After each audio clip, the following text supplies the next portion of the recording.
45 ESPN Baton Rouge. Welcome in, Hunt and Hill on a Monday from Mercedes-Benz at Baton Rouge Studio downtown in the capital city. I am Hunt Palmer. He is Hill, Jeremy Hill, Alondra Villarreal, and Taylor Sharp back there on the ones and twos. Mr. Hill, how was your off weekend? It was good. It was good. Got to New Orleans a little bit. Got to hang out. My Lakers won last night. It's Bama week, and the Astros are probably going down 2-1. So it's a great time for me. You put an Instagram story up. I checked the location of it. It said you were in New Zealand. Definitely wasn't in New Zealand. Not in New Zealand? No, okay, not in New Zealand. Good. Definitely not New Zealand. I had a good weekend at the beach. Appreciate y'all for holding it down on Friday. Had a great day on Friday. Weather was good. Breeze was blowing. I'm not certain that the Myers man loves the beach, especially when the wind's blowing 20 miles an hour and there's sand everywhere. But if you have enough snacks, you can power through some beach time. We got that done. Saturday, pretty much a washout all day. So I sat on the couch and watched football. And that wasn't the worst thing in the world. But it was a good weekend away. Glad to be back. And it's, of course, Bama week. We will talk a ton about Brian Kelly in his press conference earlier today. Certainly want to look back on the weekend that was in the NFL as well as the Southeastern Conference.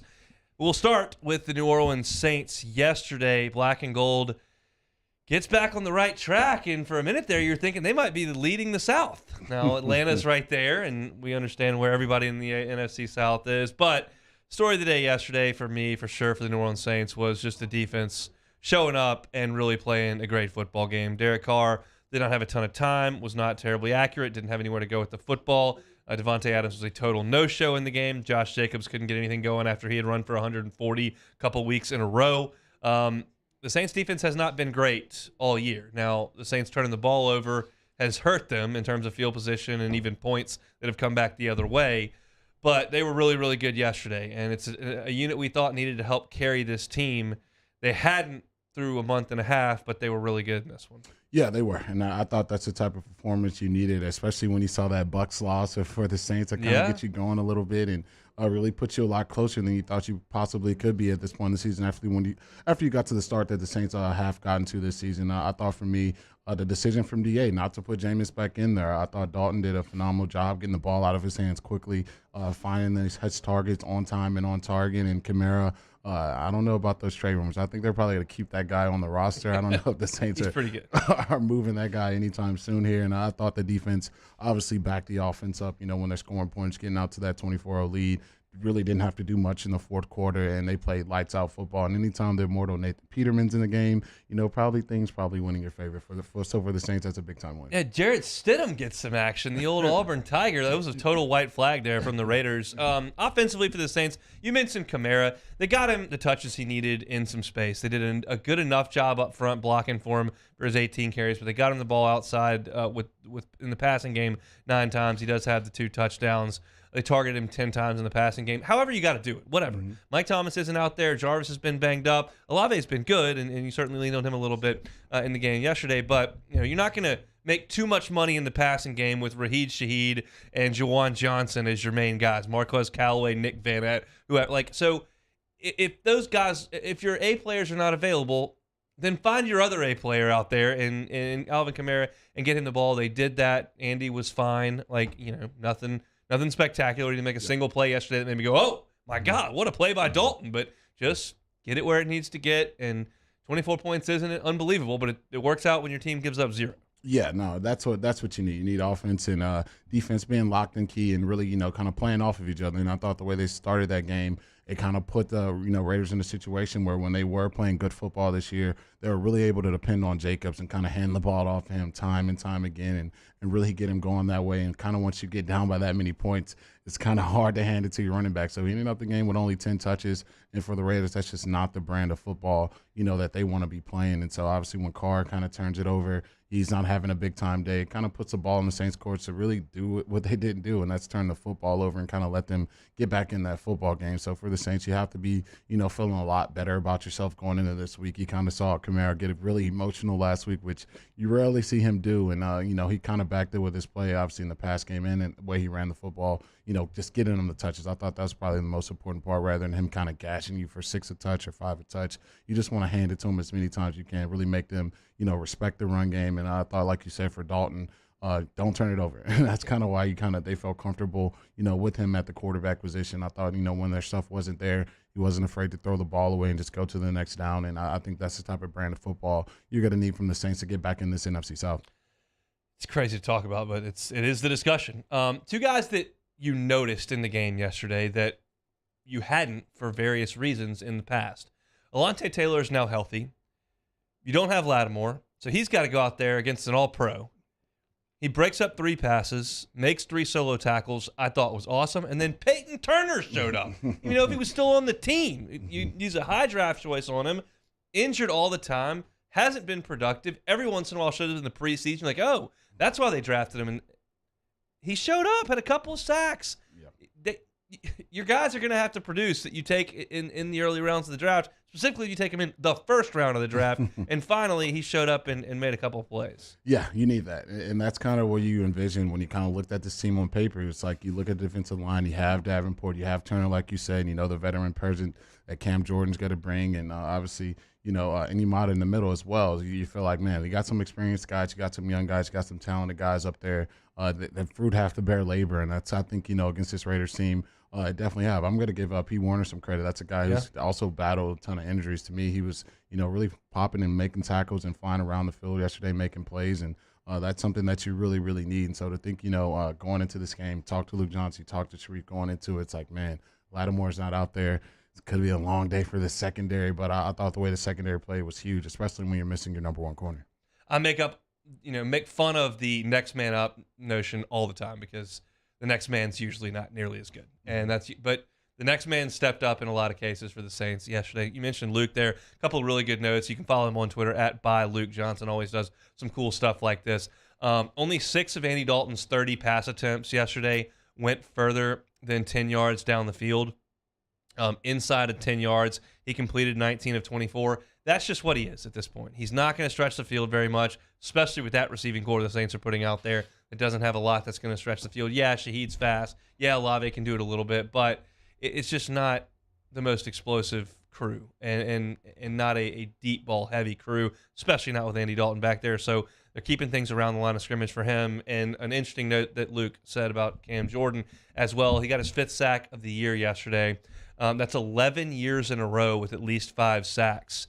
If he gets a half a sack the rest of the season, if he gets to 7.5, so 2.5 more sacks this year, he would join John Randall and Reggie White as the only players in the history of the league, since they've been keeping the stat, to get to 7.5 sacks 11 years in a row. You join John Randall and Reggie White in the pass rushing category, you're doing something right. Yeah, that's rare right there, and that's just kind of the consistency that he's having. That's why, a lot of people say, hey, when a player gets to this age, probably need to move on, probably need to, find someone else. But, he's been so consistent, and when a guy's that consistent, obviously, the morale he's going to bring to the locker room, the leadership he's going to bring, but also he's backing it with the play on the field. And I thought, he had that one year where the sack totals weren't there, and every Saints fan was like, what are we doing with this guy? But I thought, all season long, he's kind of been that guy that you can depend on his consistency. And like you said, anytime you're in a conversation or a group with those guys in any statistical category, it's extremely impressive. Ian Rappaport tweeted out earlier today, Mark Ingram suffered a grade 2 MCL sprain. It means 3 to 4 weeks, very likely. Looked like it could have been a little bit worse for Ingram. We saw that he didn't come back into the game. I know because I had to put him into my fantasy lineup because everybody else is hurt, and he got hurt and didn't score any points. So that's really exciting stuff for my fantasy team. But with Ingram going down, the numbers aren't great at running back. Kamara looks healthy, looks very good. Clearly he's your guy, but you're going to have somebody else step up there and take a little bit of the load for Ingram, who's going to be out for a month. Yeah, you definitely do. And I probably get a little more dose of Taysom Hill. I think for the Saints, that's probably something that they're going to do, especially with Kamara, being your only true guy that you really trust now and in and down. Now, I think you probably get a little boost from him, especially when he's back there at quarterback, getting some quarterback run stuff in with him. I don't know if they love anyone else on the roster right now. Dwayne Washington had 4 carries yesterday. Yeah, let's probably keep it around that number. I don't see him getting anything past that. And that's going to be kind of a situation where you kind of have some concern with that because, we've seen Kamara kind of get banged up a little bit. If he does and you don't have Ingram, then now it's just a whole can of worms that you probably don't want to be opening up. So I think just kind of being careful with Kamara. Obviously, that's a lot of touches for him, 27 touches. So you gotta watch that week in and week out. So I think probably the short answer that kind of bump up Taysom Hill a little bit and kind of go from there. We shall certainly see. So the New Orleans Saints here get the victory. They shut out the Las Vegas. To Oakland is right there on the tip of my tongue. The Las Vegas Raiders.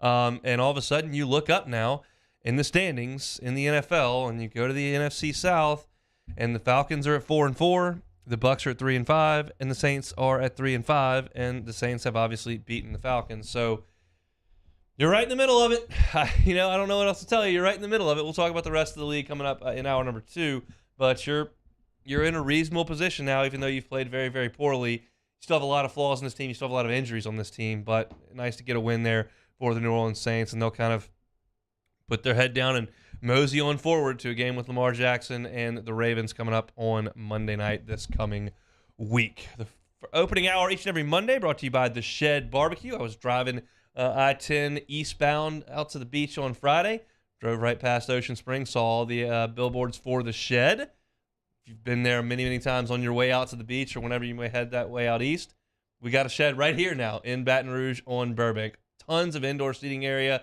with the TVs, great bar set up in there, and tons of outdoor seating area as well. Got your picnic tables, got your TVs, live music on the weekends, volleyball courts all over the place, and of course, that awesome, awesome barbecue.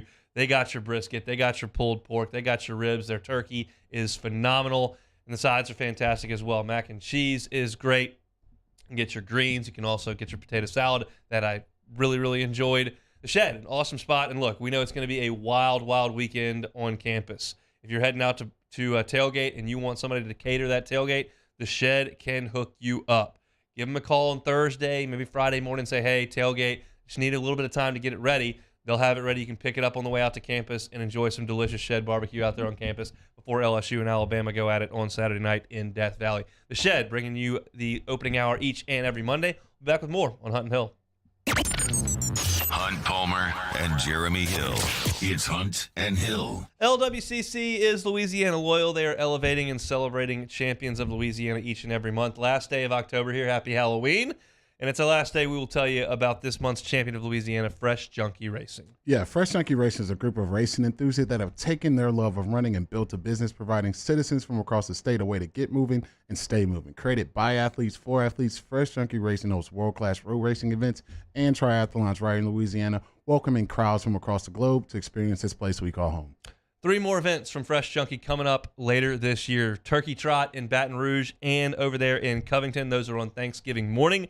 And also the Our Lady of the Lake Tiger 10K Sunday, December 4th in Tiger Stadium. So if you're looking to get involved in that, Fresh Junkie Racing has you covered. We know they keep people active, keep people moving, keep people embracing a healthy lifestyle. They also are great for the economy of our great state. $5.2 million in economic impact from the Louisiana Marathon alone. Fresh Junkie Racing is a shining star in our state, and we've been pumped to tell you all month long about them here. LWCC presents Fresh Junkie Racing as this month's champion of Louisiana. LWCC is Louisiana loyal.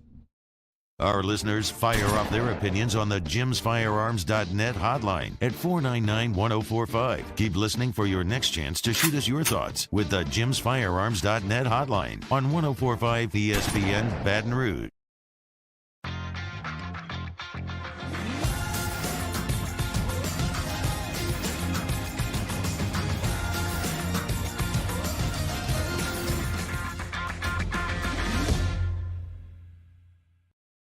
It's no secret. The best oysters in Baton Rouge are at Jolie Pearl Oyster Bar. Enjoy mouth-watering South Louisiana flavor and oysters from all over the country. And don't forget our nightly drink specials.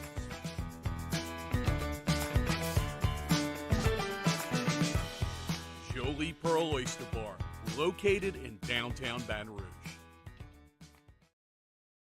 Eli's always been into grilling. It took us a while to see it, but the signs were there. What are you doing, Eli? I knew grilling was my thing. I have been talking about it throughout my career. Happy with the results? I am. Got the new grill from barbecueguys.com. It performed great. My advice, as I always told my boys, Do more of what you were born to do. Barbecue Guys, for those who were born to grill. You want cheese on your burger, Pops? I'll take a little cheese. I'm Jay Ducote. I grew up learning how to cook at LSU tailgate parties and right in my own backyard. and I created JD's Louisiana products to bring that Louisiana flavor to you at home for your backyard cookout.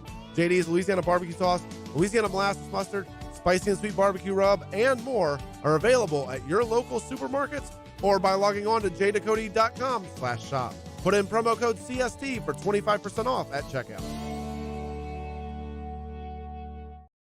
Crime has serious consequences, but anyone can make a mistake.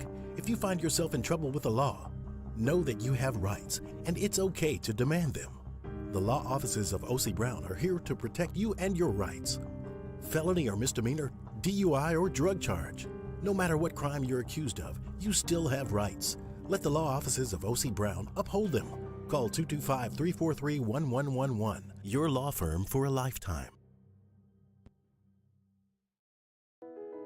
I've been doing business with Luba for 25 years. They're dependable, trustworthy. It's just the attention to detail with our clients. Our folks have years and years of experience. They're highly trained professionals, but many companies have that asset. What I'd like to think makes Luba a bit different is that we use those talents in a way that truly is dedicated to serving the needs of the folks who depend on us.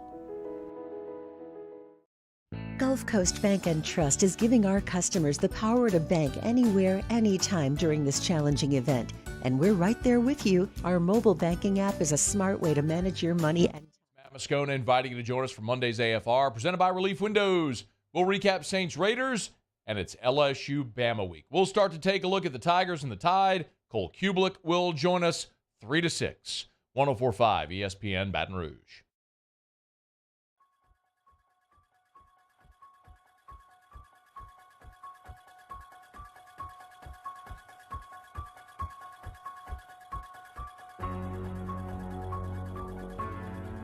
This is Hunt and Hill on 104.5 ESPN Baton Rouge. It is Halloween. I don't know how much trick-or-treating Myers is going to do later, but he's going to dress up like a pumpkin, and I'll probably drink some beers with my wife's friends because he can't do anything but sit in a chair. So, best Halloween costume you ever had? Dude, I never dress up for Halloween. No, when you're a kid. Never. My parents were super religious. They're like, it's the devil's holiday. We're not doing Halloween here. And just carried it on, man. I won a costume contest one time when I was like 6. I was Popeye. I had the big forearms. I had the corncob pipe, the hat.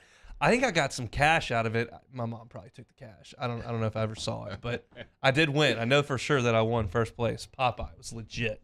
Had my can of spinach as well. That was the real deal. All right, I just heard Matt's promo there.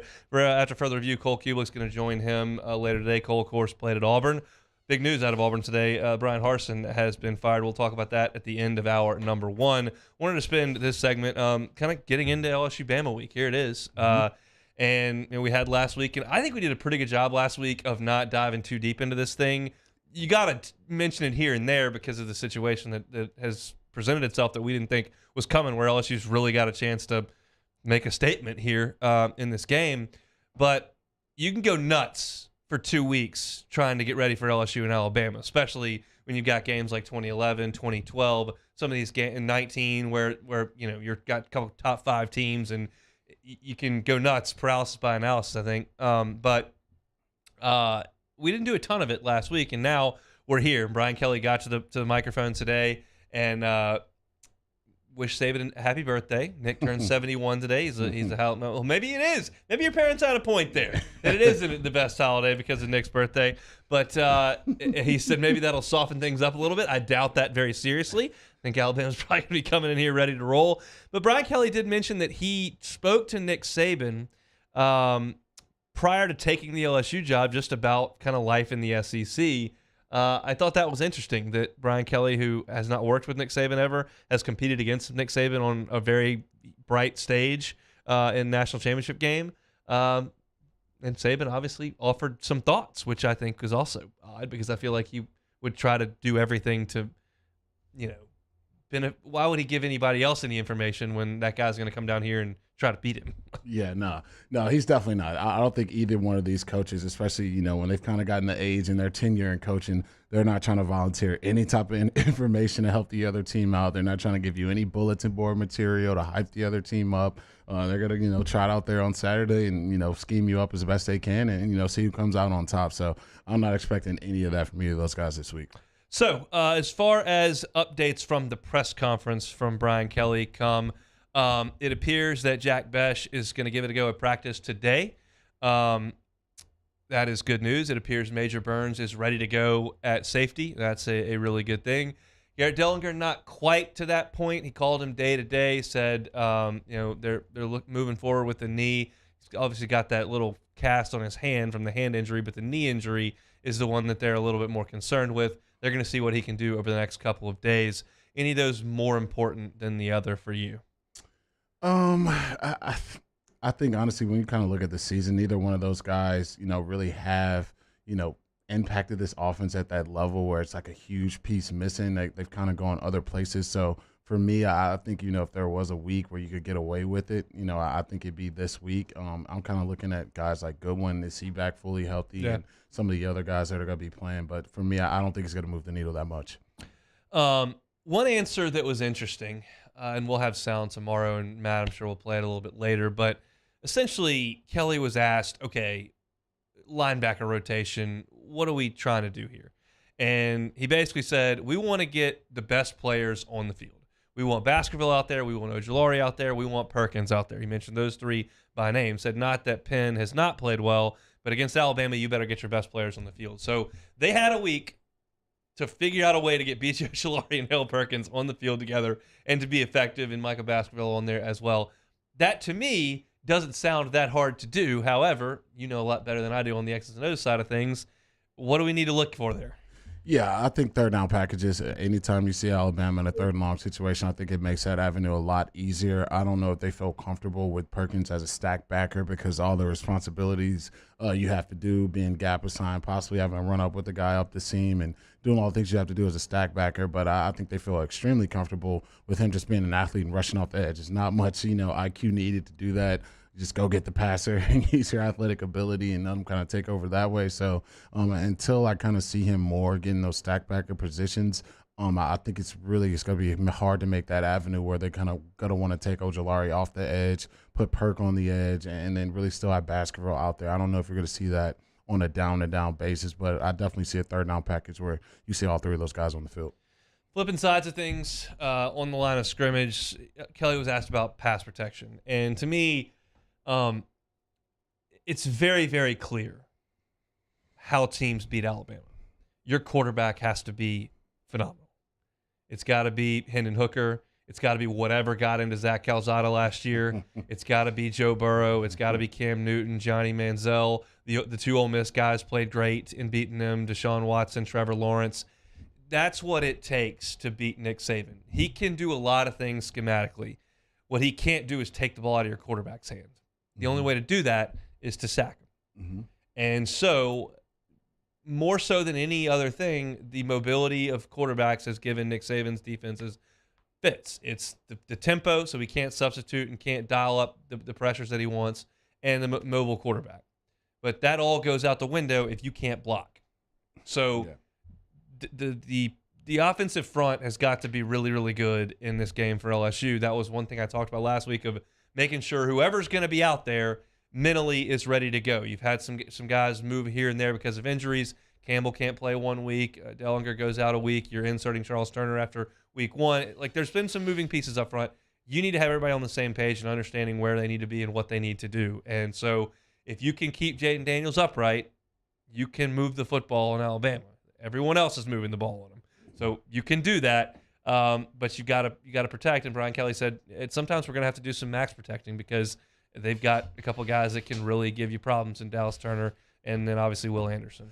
Yeah, I think the worst world you could live in if you're this LSU offense, and kind of what you kind of saw for some stretches, early on in the season, and you just kind of drop JD5 back like a pocket passer, like he's Tom Brady. Don't really get any heavy play action stuff going. Don't really roll them to the edge, and you just drop back and let those guys pin their ears back and get after passers. I know these freshman tackles have been playing out of their mind, especially when you think about a freshman in the SEC, but and I know Will Anderson's numbers isn't what they were last year, but I don't think I'd love that, just kind of dropping back traditionally and kind of letting those guys just rush and kind of see where you lay after that. And so for me, I think this is a perfect week to kind of set those guys up with some screens, get them flying up the field, get some stuff on the edge, and like Coach said, some max protection stuff out there as well, and really kind of keep these guys on their toes. And I think you're going to see them really try to get the run game going as well. This is not, one of those old Alabama defenses where you got Terrence Cody up there, Marcel Darius sitting in the middle, and Dante Hightower sitting at middle linebacker waiting for you to come through the A-gap. This is not those teams. These guys are a lot smaller. They're a lot more athletic, and they play in space a lot better. So I think the avenue for you to continue to kind of do what you've seen the past couple of weeks, and let's get the run game going, especially with Josh Williams and now having Goodwin back out there. I think you got to do all those things. For a Saban coach defense, you see if you're an air raid type team, you say, hey, we're just going to drop back and pass every play. It's not going to end well for you. So you got to mix it up, and I think this is a perfect week to do that. This is probably a better topic for later on in the week, but I think we'll get so deep into the X's and O's later in the week that maybe this will get lost, so we'll go ahead and go to it briefly here. Brian Kelly has coached in massive games. He's coached Notre Dame against storied programs like Michigan and USC. Georgia came up there. He went to Georgia for a huge game. He's coached in the national championship game against Alabama.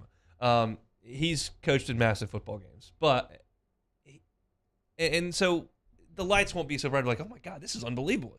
But he is going to walk into a little bit of a different environment than he's seen on Saturday. You've got to check every box for Tiger Stadium to come alive and to be what it can be, what so many people around the country, whether they're college football fans or national writers or television people or whoever it may be, think of Tiger Stadium. Mm-hmm. The reputation it's created. You've got to be good. And LSU to this point has got a good conference record. They've got some good players. Is it an elite team, one of the best we've ever seen? No, but they're pretty good. The opponent's got to be really good. It's Bama. Okay. The weather's got to be good. We're going to get good weather temperature-wise. It's November. It's going to be fine. Got to be at night. It is at night. And if you check all the boxes, then you get the awesome environment. And this game checks every box. So Saturday night in Death Valley is going to be on fire as long as LSU can stay in it. And I think when he took the job, you're working towards that, and you think, certainly I thought, think however you want, it may take a year or two. Well, here we are. Yeah, it's coming. No, here we are. And I'll take a quote from the Mad Hatter himself. This is where opponents' dreams come to die. And I think for Alabama, this is a perfect opportunity for you to let a trip to the SEC championship go by the wayside, trip to the college football, playoff go by the wayside, and that's the literal expectation for them every single season. You come to Death Valley on Saturday, you lose to this LSU football team, you can throw all that stuff out of the window, and I think that's the type of environment because everyone kind of knows what's at stake. I don't think any, really one outside of that locker room probably thought this team would have an opportunity to play in the SEC championship this season, but you go out and knock off this number 6 team in the country, that avenue is going to be right there in front of you to go do that. So I'm expecting a really electric environment. It was amazing for the Ole Miss game. That's a 2:30 game. I can't imagine you giving these Tiger fans 4 more hours to, get hydrated, I would say. Yeah, get it going a little bit here and, see Saban trot out that tunnel and just all the emotions that's going to come from that. It's going to be an electric atmosphere. I'll be putting my tuxedo on down in New Orleans and heading to the church. I'm really excited about that. All right. I'm sure I'll make a few more of those comments the rest of the week. When we come back, we'll take a look at what was in the Southeastern Conference over the weekend. I watched a lot of football on Saturday with a rainy beach condo, but it was a lot of fun. I took a lot out of it. We'll talk about it next on Hunt and Hill. Hold down the middle of the day. This is Hunt and Hill. One of the things I love about betting on the NFL is that I'm always finding new players or green props that I like. And what's even cool about FanDuel Sportsbooks, you can combine these props with other bets from the same game to score even a bigger payday. Perfect for tonight's game. Tonight's game, Bengals at the Browns. You want to bet Joe Burrow over the passing yards, Jamar Chase over the receiving yards? I wouldn't bet Jamar. That's on the copy. He's not going to play. But Bengals are 3.5-point favorites on the road. You can live bet the game if you want, and the best part, when you win, FanDuel pays you fast. No feeling quite like nailing a same-game parlay. So lock in your bet today on the FanDuel Sportsbook. Right now, new customers get $150 in free bets, win or lose, with promo code 1045ESPN. That's promo code 1045ESPN. Make every moment more with FanDuel, official sportsbook partner of the NFL. Must be 21 and present in Louisiana. First online real money wager only. $10 first deposit required. Bonus issues, no withdrawable free bet that expires 14 days after receipt. Restrictions apply. See terms at sportsbook.fanduel.com. If you're somebody who has a gambling problem and wants help, call 1-877-770-STOP. Times of need. Get a full list of phone numbers, websites, and other important emergency information on the Demco Stormwatch page at 1045ESPN.com. They said I was small, weak, said my heart wasn't strong enough. But I showed them what heart looked like, again and again and again. Mom got me the right care, the right doctors with Blue Cross coverage. Don't let people tell you who you are. Show them the right card, the right care.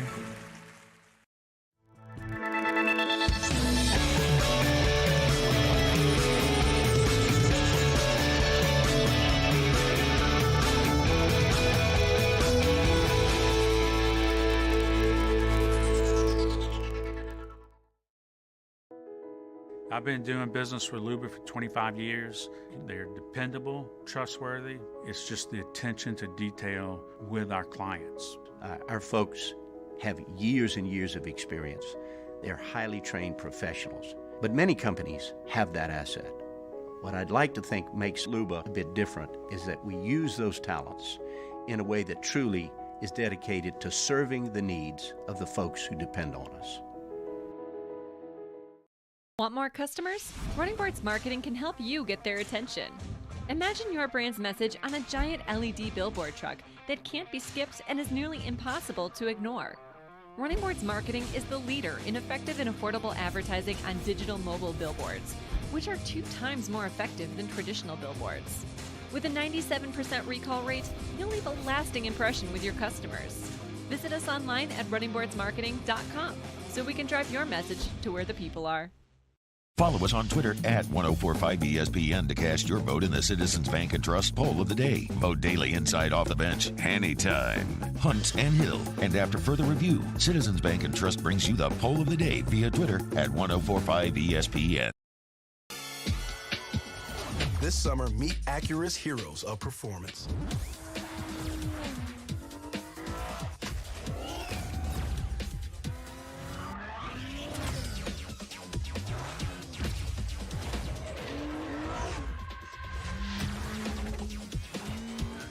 Only available at the Acura Summer of Performance. This summer, visit your local Acura dealer for attractive offers on the MDX.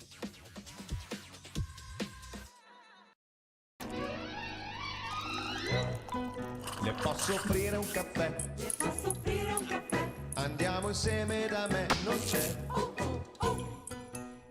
Call Mr. Electric today for electrical repairs, upgrades, and installations.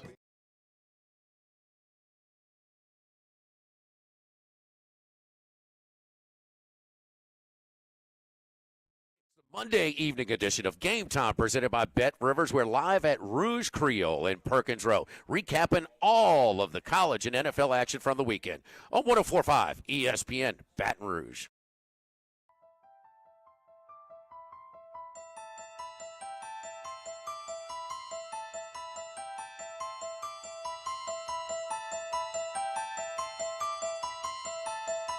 Hunt and Hill, 1045 ESPN Baton Rouge. Opening hour each and every Monday brought to you by The Shed Barbecue right there on Burbank. Looking for a place for lunch? They can get you in and out very quickly over there at The Shed.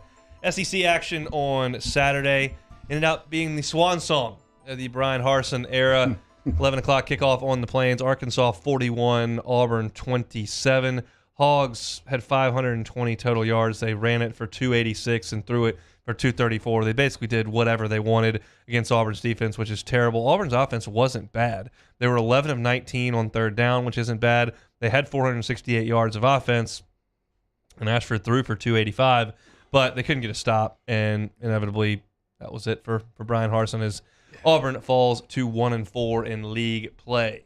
Yeah, talk about tea leaves. I think everyone in the country, even if you don't even have a full brain, if you have half a brain, you could probably see that Brian Harsin wasn't going to make it through this season. So a lot of people were questioning what took so long to get this done. But, yeah, I think for every Auburn fan, there just couldn't be a worse spot for your program right now.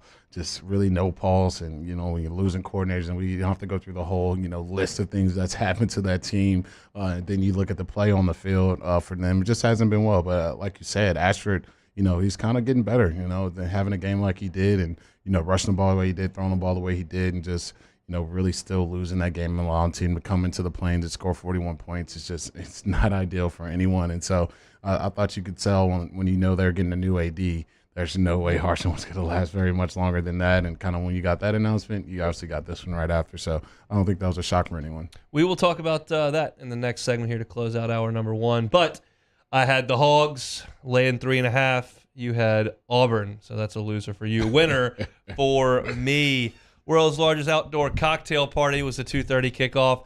Georgia 42, Florida 20. Florida's defense is just awful. Georgia was up 28-3 at halftime, just totally blowing them out. Florida got off the mat, scored 17 points in the third quarter, but they never really threatened to win this game. Georgia basically toyed with them for the entirety of it.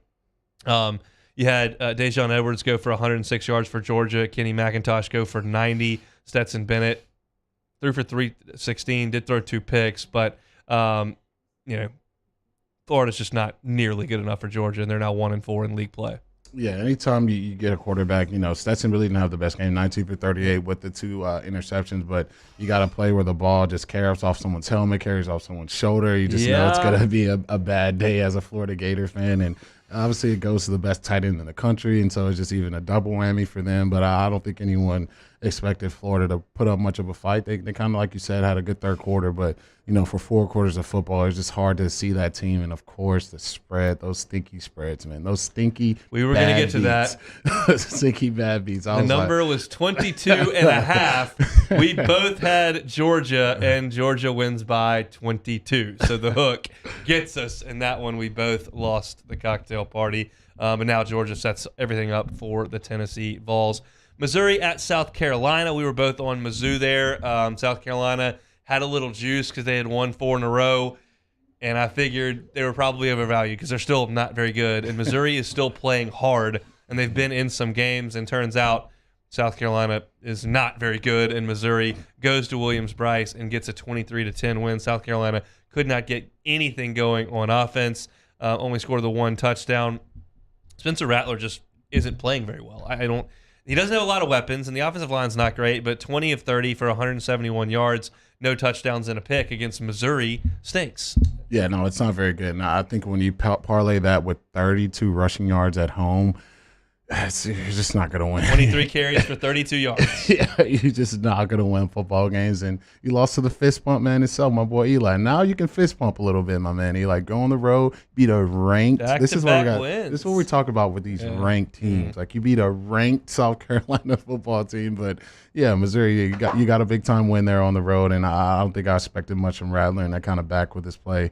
Just not, what you expect from a Heisman candidate going in there and taking over in the SEC. But, yeah, for Beamer ball, just kind of late in that get home, you got to just put up a lot more fight, especially offensively, than you did against a bad Missouri football team. Speaking of putting up a fight, Kentucky didn't. They went to Rocky Top, and for some reason, some way, somehow, on the first drive of the game for Tennessee, they just decided not to guard Jalen Hyatt. Just let him run down the field wide open. Hooker just flipped it out there, caught it, and walked into the end zone. Nobody within 20 yards of him.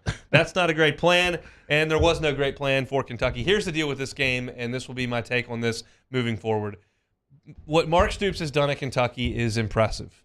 That's a doldrums program that's been a doormat in the SEC for years and years and years, and he has made them a functional football team, and he has won a lot of games in a division that's been pretty weak. They're not good. And Tennessee is really good. And Kentucky's just not ready for that smoke. I mean, they're just not. And they got dusted on Rocky Top 44-6. Yeah, they definitely did. It seems like Hypo kind of had one of those old Chevy Camaros from the 80s beaten down, no engine in it. And then, he put that horsepower in there. And now that thing is just tuned out of control. And that offense is just flying on all cylinders.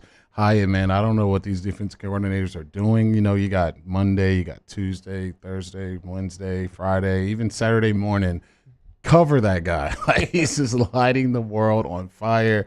I know it's hard to double team when they're spreading the ball out the way they are, and it seems like they're 1 yard from being out of bounds in some of their formations. But, geez, man, that kid's lighting the world on fire. I don't see how you don't just hand him to Biletnikoff right now. He's just having one of those seasons where you really just couldn't have predicted preseason, and they still know Tillman, and doesn't really matter. He's just, Hooker's just playing out of control, and he's got one of the best receivers in the country. That thing is just rolling on all cylinders, and it's hard to make a case they're not the number one team, if you ask me. Hooker, 19 of 25, 245, 3 touchdowns and no picks. Levis, on the other hand, he was going to have to do it because Tennessee's run defense has been pretty good. Their pass defense has had significant issues all year. It was going to lay on Levis's shoulders, and he was terrible.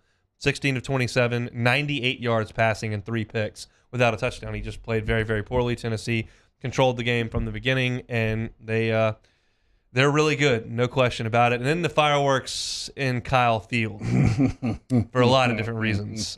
Oh, man, I love it. The A&M comes out with Connor Wegman at quarterback, and he looks good. They score a couple of first-quarter touchdowns. Rebs are running the football. Kiffin once again comes out in the first drive, and I mean just dices it, just like he did in Tiger Stadium in Kyle Field, right down the football field for a touchdown. Unbelievable. But then A&M did a pretty good job in the second quarter and was able to get a lead. And they lead 14-10 at halftime, but they hit a lull there in the middle of the game, and Ole Miss continued to move the football. Quinshon Judkins was a stud in this game. He ran for 205 yards. And I want to give a big picture take on what I thought about A&M, but fact of the matter is they lose. They're 1-4 in the SEC, and Ole Miss moves to 8-1. Overall 4-1 in the SEC. They'll be ranked. They're ranked in the top 15. Yeah, big time win for Ole Miss on the road. That was actually an electric environment for Kyle Field. I was expecting, the fans to kind of turn their back on Jimbo and quit on this team, especially logging a Texas for 5 minutes. Not much happy times for Aggie fans, but that was a real electric atmosphere, and I just was just kind of sick to my stomach. They didn't 4-minute drill. They couldn't get a first down. They had to punt it back, but that was a big-time punt by that punter to pin them back deep and really how to make them kind of drive the field with no timeouts to give them a chance. But anytime you're giving almost 400 yards rushing at home, you're not going to win those football games. It's just impossible to ask for your offense to kind of deliver you from that. And, the exact opposite of what LSU did. You stopped Dart on the rushing attack. LSU slowed him down a ton when Dart's getting up there almost to 100 yards rushing, and then you pair that with Junkins and then Evans, who was going for 9 yards a clip. It's just way too much to overcome. Anytime your quarterback has 13 completions and you're winning on the road, it's normally, kind of not what you want to be seeing if you're a Texas A&M fan. And so kind of, the same old thing we've kind of seen, Jimbo losing games time and time again and starting the season off ranked number 6 in the country and just keep losing. So we'll see. They're 3-5. They're 1-4 in the league. Their run defense is abysmal. It's atrocious. It's just awful. They gave up, as you mentioned, 390 rushing yards in this game. And a lot of these guys that are playing up there are very young players for A&M, and these are the 5 stars, and they can't stop anybody. They just run it right down their throat. Even the Southeastern Conference game they won, Arkansas ran it a lot on them. And the record is what it is in year 5 under Jimbo. It's pathetic that they're 1-4, and they should be embarrassed by that. All that said, Wegman looked good. He played a really good game. Now, Ole Miss's defense isn't good, and it was at home. And you got A-Chain running it for 138 yards, and that helps a freshman quarterback. But he looked decisive. He's got a pretty strong arm. He was accurate. He made some tight throws. He threw 4 touchdowns and no picks. 338. I mean, he looked good. And while I think it's a loser mentality that A&M has here where they go, well, yeah, but you found your quarterback, and look, you got Evan Stewart, and we got a number 1 recruiting class is going to be older, so and you're looking to the future in year 5. That's pathetic. It doesn't make it any less true that Wegman played a good game. No, I thought, for a freshman, anytime you're playing against a ranked opponent like Ole Miss, but it's the perfect ranked opponent. They're rushing 3 guys at you every single time. You're dealing with 3 linemen. That defense isn't great. And so he had time to survey the field. He had time to make throws and time to do all those things. Nah, I got to see it for, more games. I got to see it. That's the type of defense where you're going to have time to survey the field. It's very vanilla coverages. They're not getting real exotic with what the stuff they're doing, but still can't take it away from him. Anytime you're a freshman, playing against one of those teams, you don't throw any interceptions, you don't really turn it over, and you did put up 28 points. It is impressive to me, but I got to see it a little more. You get Auburn and Florida. You have to win one of those games. Like you have to win one of those games. If you don't, and you go, what is it? What would they be? 3-7? Yeah, if they lost them both. Actually, lose both of them. Before UMass. Lose both of them, so I can just have a time of my life on this show. Yeah, go ahead and lose. We'll give away some lunch and close out our number one next. It's Hunt and Hill. 104.5 ESPN Baton Rouge with Hunt and Hill. Bayou Ford, check out the website, BayouFord.com. You can do a lot on the website there. And one of the things Jeremy's been telling you about all month long is the specials tab. Yeah, head over to BayouFord.com. They've got a new special tab that updates daily. It's complete with a photo of the vehicle, the savings you could score, as well as a video profiling the vehicle and all of its features. Don't see anything you love? That's okay. Keep coming back because those deals will update as the site on Bayou Ford rolls them out. It's all right there at BayouFord.com. All right there. They got your Mustangs, Explorers, Expedition, F-150, F-250, the Ranger, all of it right there. You got your new cars and your used cars as well. Every single new car purchase over there at Bayou Ford, 1 million mile powertrain warranty. That means for the life of that vehicle, you will have it under that powertrain warranty. Check out the website daily, BayouFord.com. If they don't have exactly what you want, they can customize a car for you and turn it around in 60 to 90 days. Don't settle. Get exactly what it is that you want over at Bayou Ford. Bayou Ford, what they're going to do right by you. Professional golfers John Peterson and JJ Colleen answer all your golf and life questions inside the new Drop Biscuit Studios podcast for the people. Download or subscribe today at dropbiscuit.com. Gulf Coast Office Products is a nationally recognized Savin office equipment dealer based right here in Louisiana. Over 100 employees strong, Gulf Coast has the boots on the ground to support all vertical markets from education, engineering, legal, and finance. With the latest in office technology from desktop to production segment units, Gulf Coast and Savin have the perfect fit for you. Call 225-756-2644. That's 756-2644 for Gulf Coast Office Products.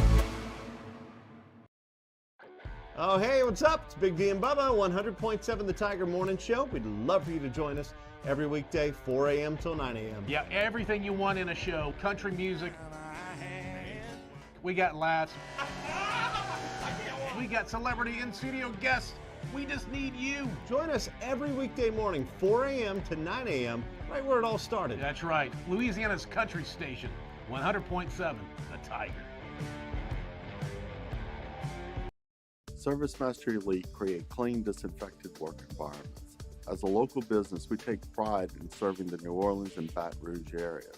Our cleaning protocols follow CDC and OSHA standards for healthcare settings, offices, senior living, restaurants, and industrial plants. Contact Service Mastery Elite to get your operation ready for reopening with germ disinfection cleaning. Service Mastery Elite, the trusted choice in professional cleaning since 1996.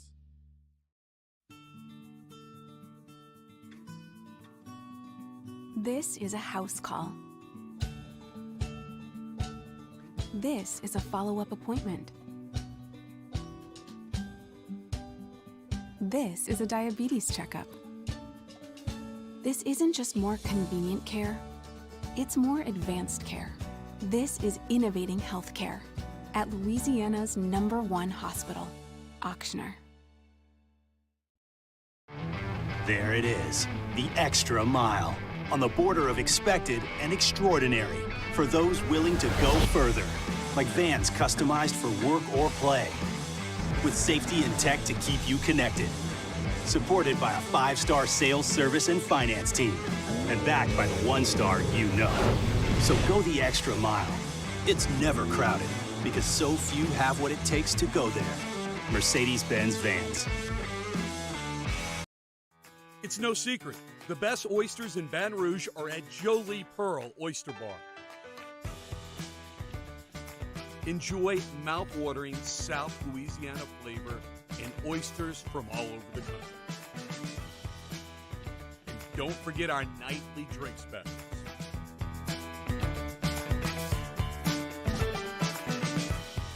Jolie Pearl Oyster Bar, located. Matt Moscona inviting you to join us for Monday's AFR, presented by Relief Windows. We'll recap Saints Raiders, and it's LSU Bama week. We'll start to take a look at the Tigers and the Tide. Cole Kubelik will join us 3 to 6, 104.5 ESPN Baton Rouge.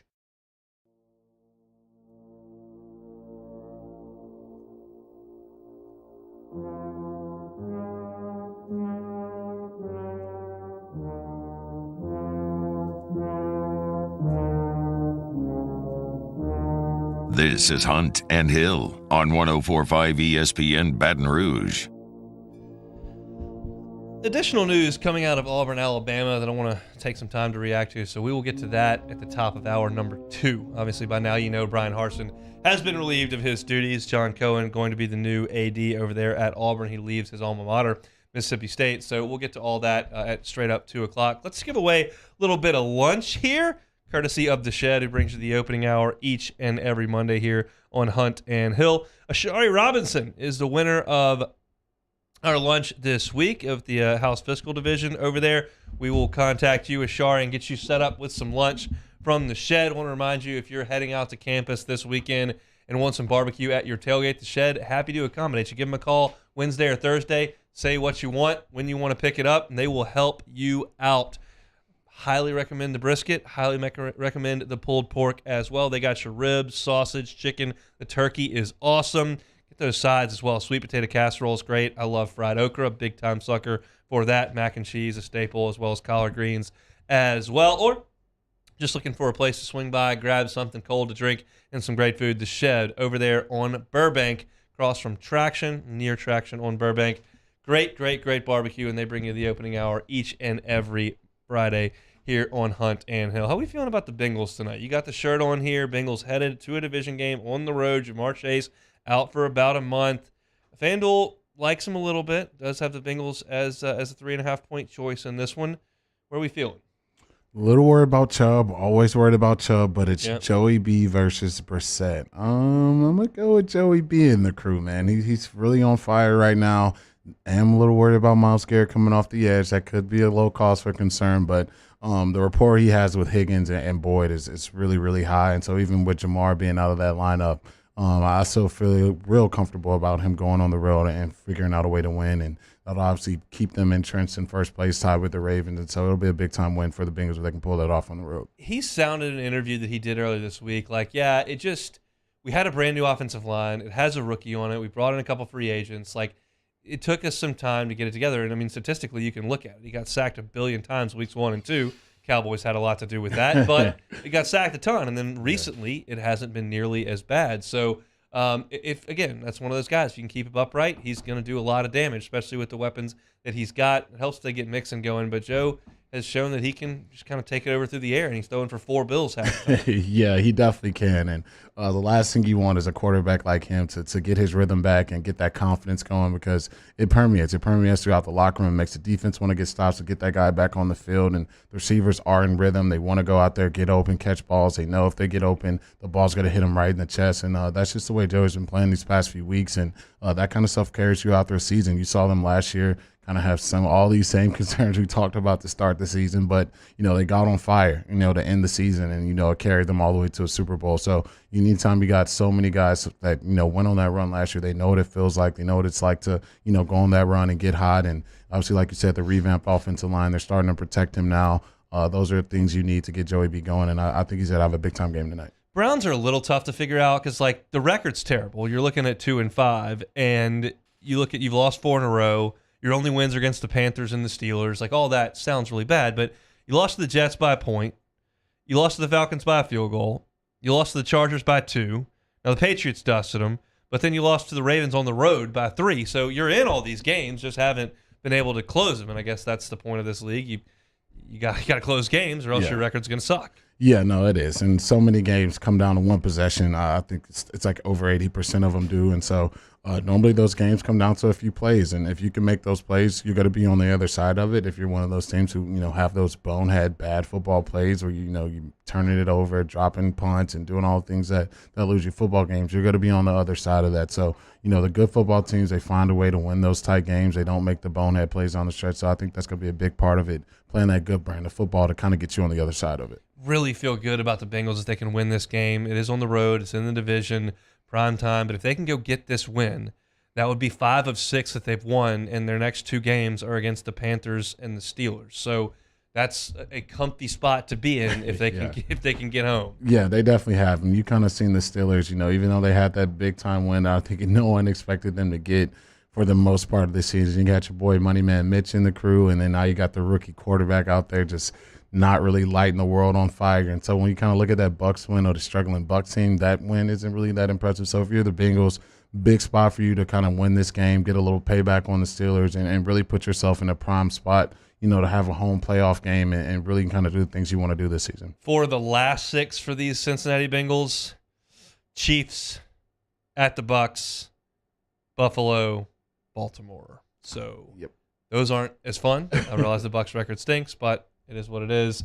There's a little more daunting stuff down the road, so the Bengals would serve themselves well to get a win. I was told to dress like a pumpkin because that's what Myers is doing, but in fact, with my pumpkin gear here that's just orange and black, I've got the Bengals gear on as well today. So we'll play it off as Bengals stuff on a Halloween. Jeremy, no costumes for Jeremy growing up. Brutal, man. I get the candy at school though. I can't go trick or treating at night. Candy at school, so I have to load up on candy. Maybe take a few candy from my friend over here next door neighbor. So my kid can't even eat candy, so I don't think he's gonna get any of that. This is basically a wasted effort here, but I guess it's important. First Halloween, 10 months old, got to get out there in a pumpkin suit. Probably at his most cranky time of the day when he cries, but at least we give it a shot. I guess that's the point. With the Myers, man. So we'll be out there, and I'll probably find a way to sneak a peek at the Bengals and Browns this evening. That'll do it for the first hour here. Always brought to you by the Shed Barbecue.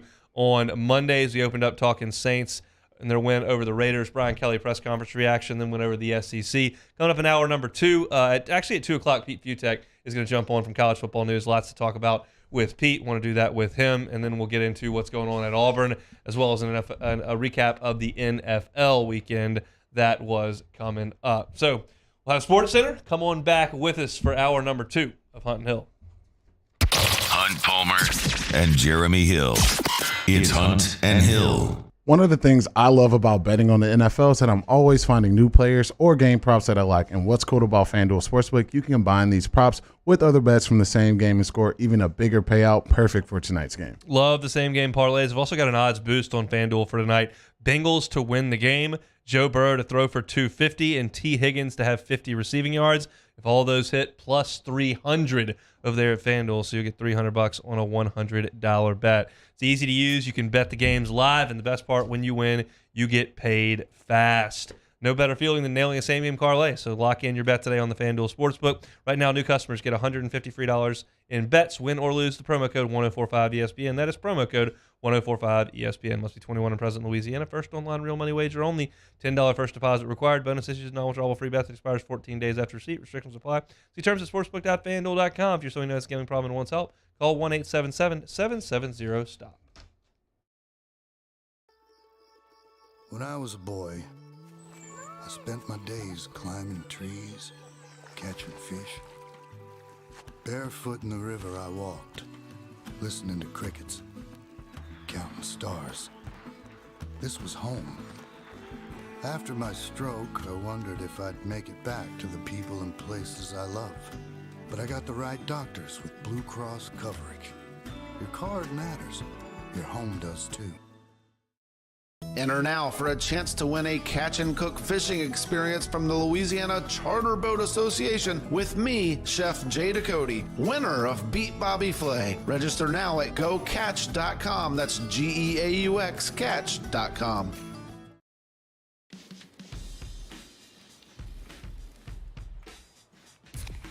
Light beer shouldn't taste like water. Miller Lite has more taste and only 96 calories. It's Miller time. I'm Jay Ducote. I grew up learning how to cook at LSU tailgate parties and right in my own backyard. And I created JD's Louisiana products to bring that Louisiana flavor to you at home for your backyard cookout. JD's Louisiana barbecue sauce, Louisiana molasses mustard, spicy and sweet barbecue rub, and more are available at your local supermarkets or by logging on to jducote.com/shop. Put in promo code CST for 25% off at checkout. crime has serious consequences, but anyone can make a mistake. If you find yourself in trouble with the law, know that you have rights, and it's okay to demand them.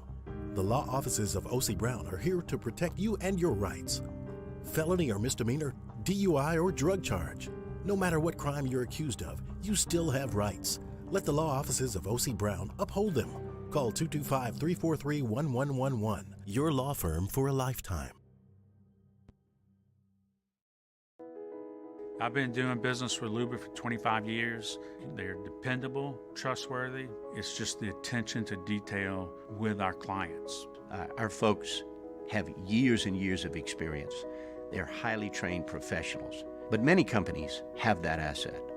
What I'd like to think makes Luba a bit different is that we use those talents in a way that truly is dedicated to serving the needs of the folks who depend on us.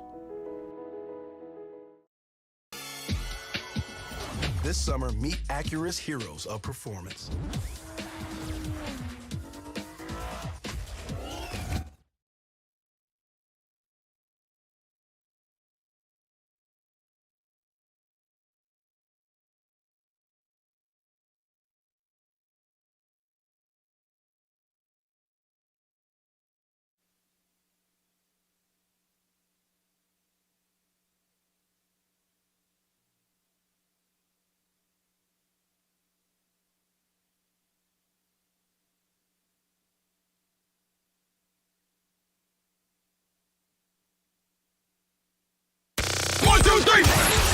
Hunt and Hill. Hunt Palmer, Jeremy Hill, holding down the middle of the day. Live from the Mercedes-Benz of Baton Rouge studio, it's Hunt and Hill. Now on 104.5 ESPN Baton Rouge. Hour 2, Monday edition of Hunt and Hill. I want to remind you to check out dropbiscuit.com and browse our growing library. While you're there, be sure to subscribe to Pops, Fame, You Talking to Me, For the People, Well Stated, or whatever Southern flavored audio biscuit you may fancy. That is dropbiscuit.com. Hunt Palmer and Jeremy Hill with you here in hour number 2. Got to talk about the news of the day in Auburn, Alabama. They've got a new athletic director, John Cohen, leaving his alma mater at Mississippi State, heading to the plains of Auburn.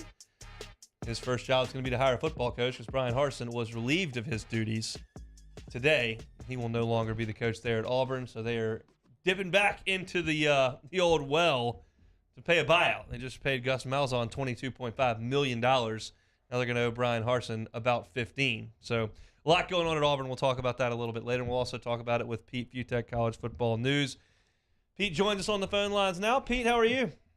I'm doing just fine. I wish I was Brian Harsin and got paid $15 million to not have to do anything and have, the nice life. He's going to be one of those guys, by the way, who's going to kind of Gus Malzahn it, and he's going to get a next gig, and he's going to be great. It's going to somehow work, and for whatever reason, it just didn't happen at Auburn. But welcome to life in the SEC West, son. I mean, Jimbo Fisher's experiencing it now, and Harsin certainly got through it, but man, that was a tough run. Well, I mean, it's so Auburn. It's so stereotypical. This is a program that was flying around in the middle of the night trying to find Bobby Petrino, and they're conducting their own internal investigation, trying to oust Brian Harsin in the summer. And Brian Harsin goes to the podium in media days and addresses it like, "Yeah, it was terrible, but here it is. There I am." It just never got off the ground. That is a spot right now where Alabama's been the brand in the sport for the last 15 years, and Georgia is establishing itself as the next one, and you got to play those guys. They're your rivals. So how attractive is that spot right now? I don't know why anyone would want that. For the same reason that unless you were Brian Kelly, I wouldn't know why anybody would want the LSU job, only because you're beating your head against the wall every year. I mean, look, Auburn there but for Tank Bigsby going down, in bounds against Alabama last year. What do we have? We have Bryce Young doesn't win the Heisman. Harsin's one of those guys who, he's struggling, but he beat Bama, and the whole narrative changes. But that's it. You take this Texas A&M team, it's something like 4 of their 5 losses were by 5 points or fewer. I might have that a little bit wrong. Stick them in the Big Ten West, and everything's all right. Everything's going fine. But not everyone can win. Not everybody can win the SEC championship. And with what Tennessee's doing right now, that's what everyone wants. Everyone wants that fun, and Auburn's not it. Texas A&M is not it, and we'll see this weekend if LSU can be it. You got any idea on where they might go? I mean, John Cohen hadn't even gotten into Auburn yet as the new AD, but where they may be headed. Harsin was a little bit outside the box hire. What do you think? I love the hire. I still think he's good. Like I know he's weird, but like he was great for Boise State. You look at you know his stats and his time there. He was a dominant head coach for that program. So I actually loved the hire at the time. It just didn't click. I don't know. I'm not a fan. I don't get it. Just 'cause, I don't really get Mike Leach, but I don't get the Hugh Freeze love. But if it's not Hugh Freeze, which it won't, then there's a sizable portion of the Auburn fan base their first question is, why aren't you Hugh Freeze at this job? Because right now Liberty's 7-1. Their one loss was by 1 point to Wake Forest. Fun offense, and everyone seems to want that. If you're an SEC fan base, to at least consider that. If not, who are you going to get? Because you got to find someone who, Jimbo Fisher, for all his problems, he did get this great recruiting class. So this should turn around at some point. You still have Saban. You have Brian Kelly. I mean, Lane Kiffin, Sam Pittman's right. You got some heavyweights in that division alone. So you got to have a coach who can kind of punch his weight with those guys and be able to take it that you're not going to go 11-1 every year. You mentioned Jimbo, so I wouldn't be me if I didn't bring it back up. But when you have the number one recruiting class, you have all the money in the world, you have whatever coach you want to hire. What is it going to actually take for this Texas A&M football program to do the things that everyone's kind of preseason predicting them to do, and that's go challenge for an SEC West title and potentially make it to a college football playoff? Offensive weapons. I don't get it. Look, no one's doing a better job than Jimbo Fisher of coming up with NFL defensive linemen in his recruiting classes. They're getting guys on the defense. They're getting the parts. The problem with Texas A&M is they just have this style that doesn't wing it around the yard 50 times. It's not modernized enough, and they don't have the skill players. I mean, that was my problem coming into the season. I never thought this was like one of the top 6 teams in the country going into the year because, again, the quarterback compared to the other quarterbacks in that division alone, and those skill guys are okay. They're not at the level they need to be. So you can have all the infrastructure, all the lines, the style that slows things down to a crawl, the good defense.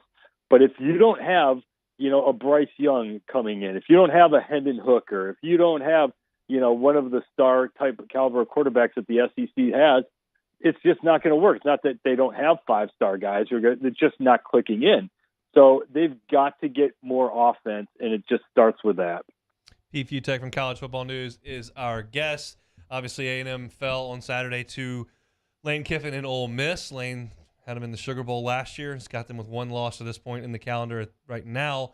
Do you think he's making a long-term home there at Ole Miss? Do you think he's got eyes at Auburn? I mean, what do you think is in the future for Lane? Oh, you know what? I would have thought, and I wasn't joking about the time. The actual perfect gig for that guy was USC. Obviously, he wasn't going to do that because it wasn't, his first time around didn't exactly work. He almost needs to, I don't know what exactly would be the bigger right fit gig, but he's an elite head coach. It's kind of getting lost of how good he's doing at Ole Miss. I mean, this is not a place that's easy to win, especially in the SEC West world, at least not win at the high level that he's being able to do it. I would think that there's even bigger gig out there for him somewhere, as long as you have an athletic director and group that's solid enough to be able to handle that. Here's a guy with a personality who's going to, be entertaining and bring some. But I don't think Ole Miss is his long-term home. I do know this, even though it wouldn't happen if and when Nick Saban decides to retire. I know a whole lot of people at that Red Elephant Club down there, that one of those kind of booster fan bases that have no problem bringing in Lane Kiffin to take over Bama. I don't want to hear that, Pete. That's not what I'm trying to hear this afternoon. All right, let's go to this coming weekend. We'll get to LSU and Alabama here shortly, but obviously over in Athens, Georgia, Tennessee coming in unbeaten, and they will go to Athens. Are they ready to make another statement? I think so. How are you not turning on the fun? I mean, Georgia we'll see. At some point, and I thought it was going to be last weekend, that they're going to pay for having the second worst pass defense in college football. It might be better now, but I thought, okay, you're going up against Will Levis, who's probably going to be the, number one overall pick or at least top 5, going up against the pass D that's getting lit up by everyone, and Levis couldn't do anything. I mean, nothing worked. The defense didn't work. The Kentucky style didn't work. Nothing mattered. Tennessee just came right out and boom, boom, boom, hit them right away. But this is it. The key to this is going to be how bad does the loser lose? Because if you can take, we got the college football playoff rankings coming out tomorrow night. These don't matter. You have to wait till the very end. But if you can kind of, stretch this out and read the room, again, in the history of the college football playoff and all these 8 years, if you're 12-1 or undefeated and you have a Power 5 conference championship, you're going to get in. The only time it didn't happen was 2018 with Ohio State. They lost late in the season, and Notre Dame was 12-0. But that was an outlying thing. So if you kind of see what's going on, Clemson might lose once. They're not losing twice. You're going to have an SEC champion with 12-1 or undefeated. You're going to have a Big Ten champion that's 12-1 or undefeated. And you're going to probably have a Pac-12 champion that's 12-1 or undefeated. 12-1, they can't be undefeated at this point. And then who knows what's happening with TCU. So just like the Michigan-Ohio State loser, the Georgia-Tennessee loser, as long as you don't get trucked, you're still in it. But if you lose bad, you're probably out. To me, one of the receivers having one of the more big-time seasons is Jalen Hyatt. He's at 907 yards, 20 yards of reception, and 14 touchdowns. Safe to say Kirby might send a double team his way this Saturday. I think so. Well, that was the crazy part. The first touchdown against Kentucky, you'd think you'd know where that guy is on the field and you cover him. Unbelievable. But yeah, now we get to see Georgia go Georgia. I still contend that Oregon was a lot better than that 49-3 loss to start the season, or Georgia was just operating on just another level. Georgia just might be one of those teams, kind of like an NBA team full of stars that just kind of walks through the season. All right, whatever, and then you get the 5th or 6th seed in the playoffs, and then it's game on. That might be Georgia, where they're just kind of going through this. They've got a bunch of injuries, but they're still Georgia. They still get through the each game, and they're surviving and advancing. They turn it on when they have to. But now it's on. Now we get to see what a fully focused Georgia can do, and we get to see what a fully focused Tennessee can do. Because look, this is not the same Alabama of the last few years. So there, but for a Jahmyr Gibbs catch on second down late, Bama gets out of there with a win. And we're not talking about Tennessee like this, but they're there. And this is really the win. No matter what happened in that Alabama game, win or lose, kind of didn't matter. Again, like I mentioned before, you got to beat Georgia no matter what. All right, let's talk about that Alabama team. They're coming to Tiger Stadium on Saturday. Nobody around here really thought that this was a possibility at the end of October. Everybody was pretty resigned to the fact that there was going to be a rebuild. There were going to be some losses. Expectations should be tempered. And obviously you lose coming right out of the gate to Florida State, so it's easy to hammer that message home. Now all of a sudden, they're playing their best football coming off the bye. Jaden Daniels is playing great. So where is LSU? Are they prepared to maybe pull an upset here on Saturday? Sure. Why not? I mean, look, I am not a personal fan of Brian Kelly and his time at Notre Dame and for various things. That is one heck of a head coach. I mean, that guy knows how to just coach football well. I mean, it's what he does, is X and O's and execution, the whole thing. He's just really good at this. And it kind of got lost in the narrative that, okay, maybe this doesn't have, the 2019 LSU talent level across the board, but it's still LSU. You still have NFL dudes. And Jaden Daniels, getting him, he was great for the Pac-12 this year. Had he stayed at Arizona State, he's probably everyone's preseason second team all Pac-12 guy behind Caleb Williams. I mean, he is a very, very good quarterback. And so, yeah, they're playing just fine. And, we talked about this before. Had you had a tune-up against the Central Cream Puff State or something like that before Florida State, you probably beat the Seminoles. So that was a team that came out of the gate that looked like they needed a tune-up or two. And now they're playing really well. And, they've got the lines to be able to hold up. You've got just enough talent there. And, Alabama's very, very good. They're rested. We'll see what they can do.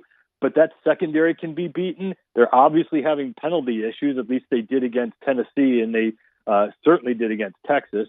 So, yeah, as long as you execute and just kind of, hold the time of possession and just keep, driving the ball down the field against the defensive backs and keep testing them, yeah, you got a shot. He is Pete Futek, College Football News. Pete, we really appreciate some time. Anytime, guys. You have a good one. Sure will. Always enjoy chatting with Pete. We'll have a few more guests throughout the week here. It's a pretty big week down here in Baton Rouge. Want to get a lot of perspectives on LSU and Alabama. When we come back, we'll talk about what's going on in Auburn, Alabama. That's next on Hunt and Hill. Hunt Palmer and Jeremy Hill. It's Hunt and Hill. One Bath and Closets, your one-stop shop to your renovation or remodel for your bathroom or your closets. You don't have to move and spend all that money on getting a more livable, more convenient, more functional bathroom or closet. Just have David Duvall and his team come in and start the process. Every process is different. So David Duvall and his crew, who have been in the business 30 years, are going to come in and start you with a questionnaire. Go, all right, what do you have? What do you need? What do you want?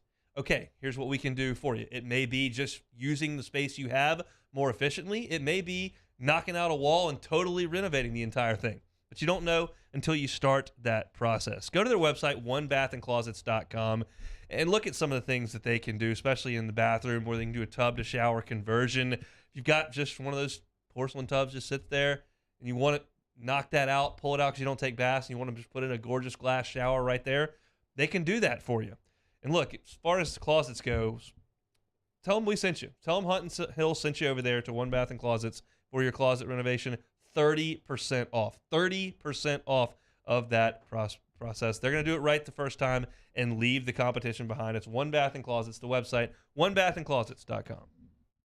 Our listeners fire off their opinions on the jimsfirearms.net hotline at 499-1045. Keep listening for your next chance to shoot us your thoughts with the jimsfirearms.net hotline on 1045 ESPN Baton Rouge. There it is, the extra mile, on the border of expected and extraordinary for those willing to go further, like vans customized for work or play, with safety and tech to keep you connected. Supported by a 5-star sales, service, and finance team. And backed by the 1-star you know. So go the extra mile. It's never crowded because so few have what it takes to go there. Mercedes-Benz Vans. Before we begin any electrical work here, we perform a home safety check that begins at your electrical panel to make sure that you and your family are safe. For all your upgrades, installations, and repairs, call Mr. Electric.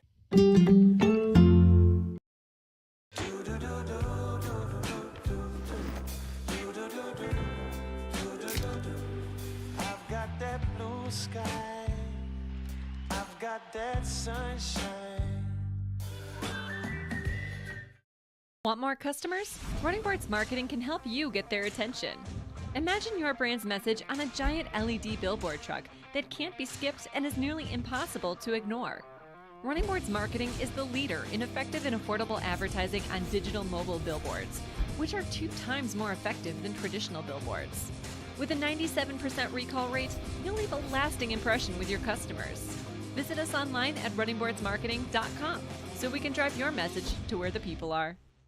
Follow us on Twitter at 1045ESPN to cast your vote in the Citizens Bank and Trust Poll of the Day. Vote daily inside Off the Bench, anytime. Hunt and Hill. And after further review, Citizens Bank and Trust brings you the Poll of the Day via Twitter at 1045ESPN. I've been doing business with Luba for 25 years. They're dependable, trustworthy. It's just the attention to detail with our clients. Our folks have years and years of experience. They're highly trained professionals, but many companies have that asset. What I'd like to think makes Luba a bit different is that we use those talents in a way that truly is dedicated to serving the needs of the folks who depend on us. Oh, hey, what's up? It's Big D and Bubba, 100.7 The Tiger Morning Show. We'd love for you to join us every weekday, 4 a.m. till 9 a.m. Yeah, everything you want in a show. Country music. We got laughs. We got celebrity in-studio guests. We just need you. Join us every weekday morning, 4 a.m. to 9 a.m., right where it all started. That's right. Louisiana's country station, 100.7 The Tiger.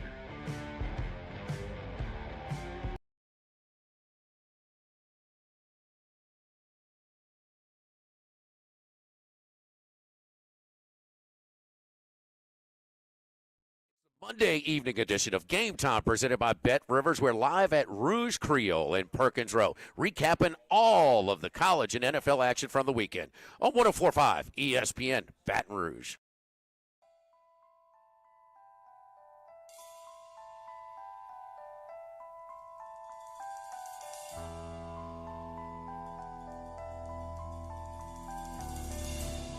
This is Hunt and Hill on 104.5 ESPN Baton Rouge. I mean, I don't care about the Jets at all, but they're playing the highlights from the Jets-Patriots game. Zach Wilson stinks. These interceptions are just awful. He's working on his dog off the field. You got to work on more dog on the field for my boy Zach, man. You got to get it together. Jets are rolling, man. You can't be throwing picks. Let's talk about Auburn. Yes. So the question is, why do they keep... Why haven't they fired Brian Harsin? Why haven't they fired Brian Harsin? They keep losing. Everybody knows it's going to get... Well, they don't have an athletic director. So they're trying to get their ducks in a row over there. Finally, they progressed far enough down the line with John Cohen that they knew we were going to bring him on board. Once that decision was made, John Cohen had accepted the position. It had not been announced, but everyone had reported it. Everyone knew it to be the case. Then at that point, the president of the University at Auburn says, okay, and Brian Harsin, you're fired. So that's how the process worked at Auburn. They owe Brian Harsin $17 million. They just paid Gus $22.5. It's a lot of money coming from the yellow fella over there to clean house in the Auburn football program.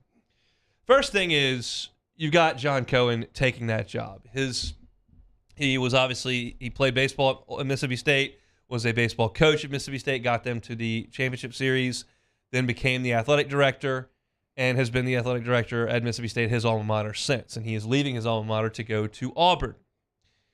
People are going, well, why would you do that? One, and this was brought up by Barrett Sallee and some other people, Ross Stellinger as well, Auburn is light years ahead of Mississippi State in terms of the NIL game, in terms of their collective. Their resources are just far more. Mississippi State has the fewest resources of any school in the SEC West.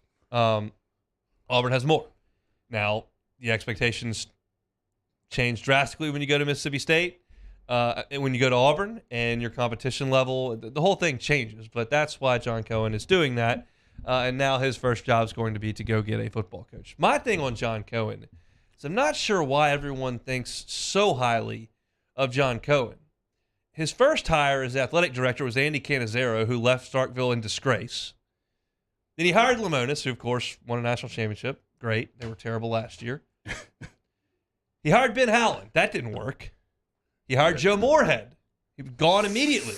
Yikes. And now they got Leach. They're doing okay. So it's not like he's got some sterling record of hires over there. There have been some significant problems in Starkville and some serious misses. But he's going to Auburn now, and the question is, who does he hire? Do you have any thoughts on that to be the next head football coach at Auburn? Hate to steal something from my man Hanny, but Rule just looks like the hire to me. Like, doesn't look like, obviously it didn't work out in Carolina for him, and we kind of saw what he's done with, the Temple program and what he did at Baylor, and just, what he can do at the college level, and obviously way more control at the college level than you're going to have on an NFL roster.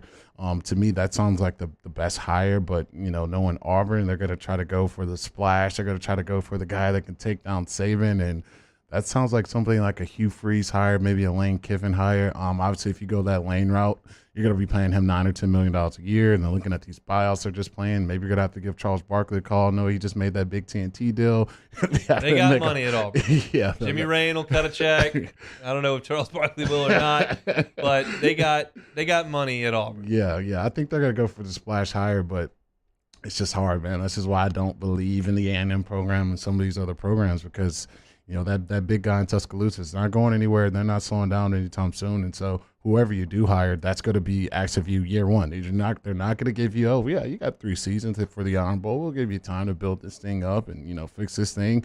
No, they're going to want you to win right away. You're going to have to beat Bama right away. And I just think that's going to be a difficult avenue for whatever coach you bring in there. But for me, I would say Matt Rhule is probably the best guy to take that job over looking at the current landscape. Now, there is a report out there, and I will tell you who this is from and why I think there's some credence to it.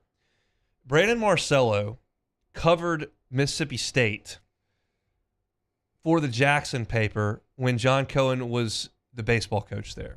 I've shared a press box with Brandon, really good reporter.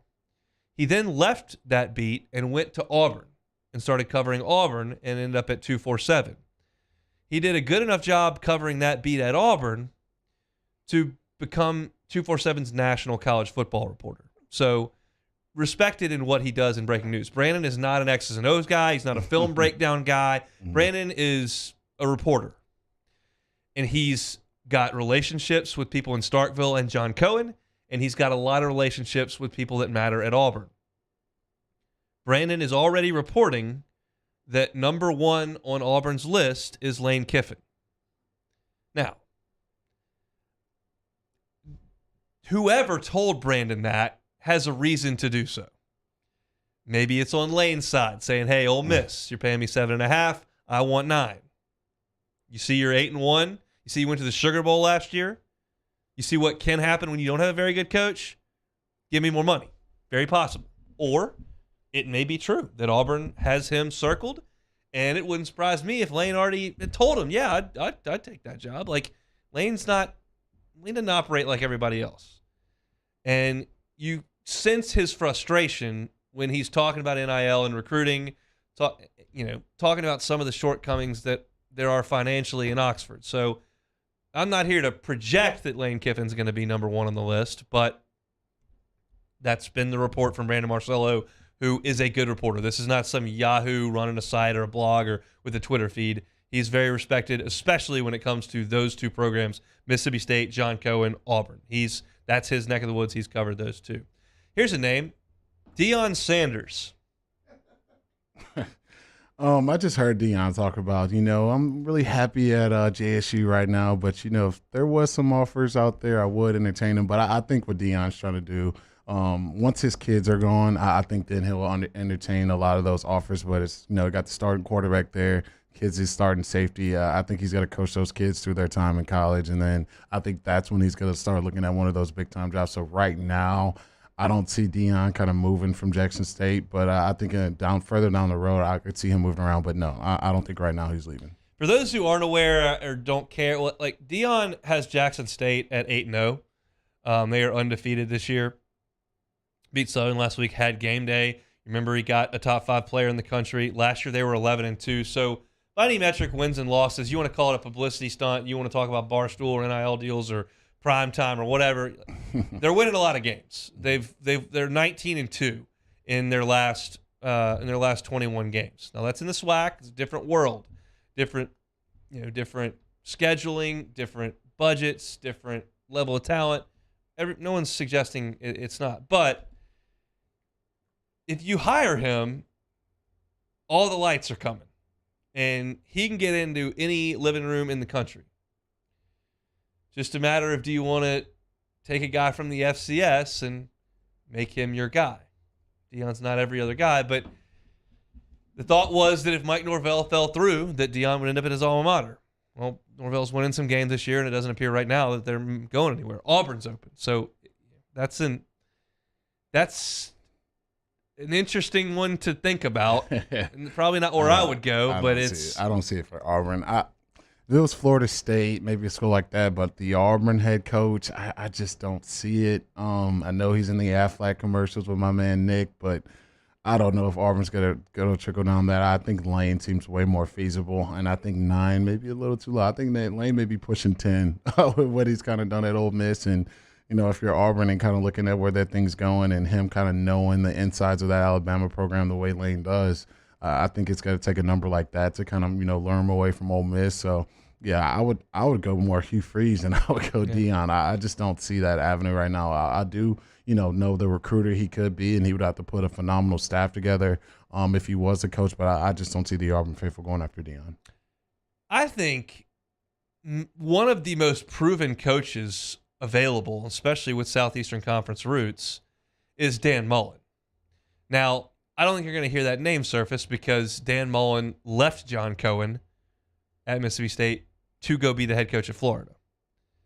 Sometimes those are a little rocky. I don't purport to know how Dan Mullen and John Cohen feel about each other, but fact of the matter is that Dan Mullen did leave John Cohen to go to Florida, when Scott Strickland took over. So, again, I don't know what that relationship's like. They've worked together, but Dan Mullen can coach football. He can dial up plays, and he's got to just recruit a lot better. But again, it's going to be a relationship thing on that end with Cohen.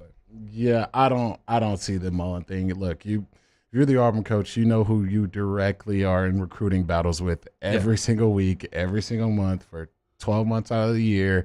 You're not going to get a guy who doesn't love recruiting when that's the guy you're recruiting the state against. We know the talent that's going to come out of the state of Alabama. You're going to have a guy to kind of sway the needle the other way and try to get that done. And I don't think Mullen's going to be the guy that's going to do that. I've gotten some good feedback on one of my tweets from earlier today. I tweeted out, hey, Auburn should go get Central Florida's coach. He's got his team ranked right now and got a pretty good record against Nick Saban. Who's Central Florida's coach? And, of course, Gus Malzahn is there. I don't think that will be happening. But, look, just tossing that out there. Guy's got a pretty good record against Saban, got a Central Florida team ranked. Last guy that came from Central Florida is lighting it up in Knoxville. So, look, that's just a thought. Anybody wants to go get Gus, get that Gus bus back on the plains. We'll see. No, not happening. All right. We'll come back and we'll go through the NFL slate from yesterday. Listening to Hunt and Hill.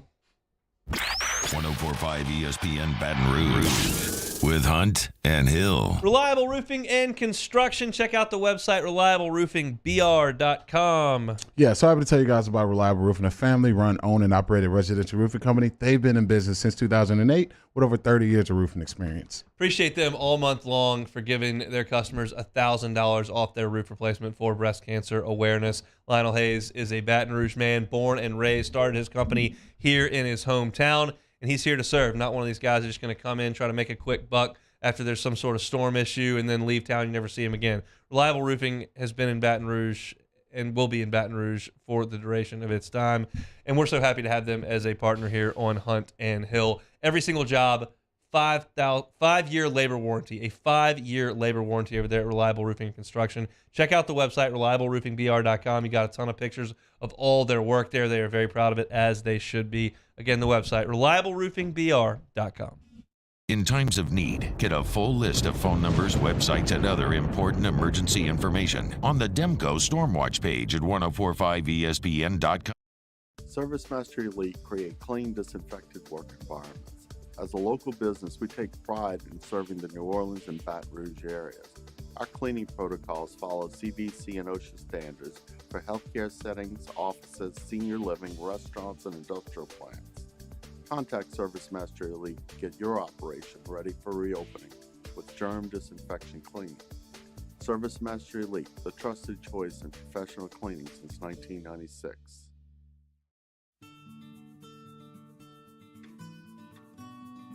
This is a house call. This is a follow-up appointment. This is a diabetes checkup. This isn't just more convenient care, it's more advanced care. This is innovating healthcare at Louisiana's #1 hospital, Ochsner.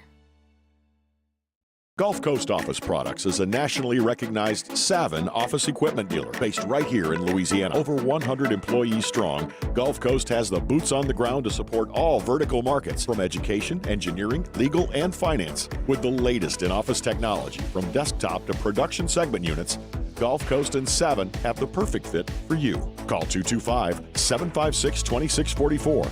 That's 756-2644 for Gulf Coast Office Products.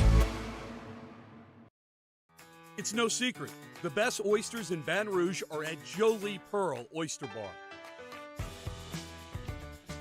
Enjoy mouth-watering South Louisiana flavor and oysters from all over the country. And don't forget our nightly drink specials.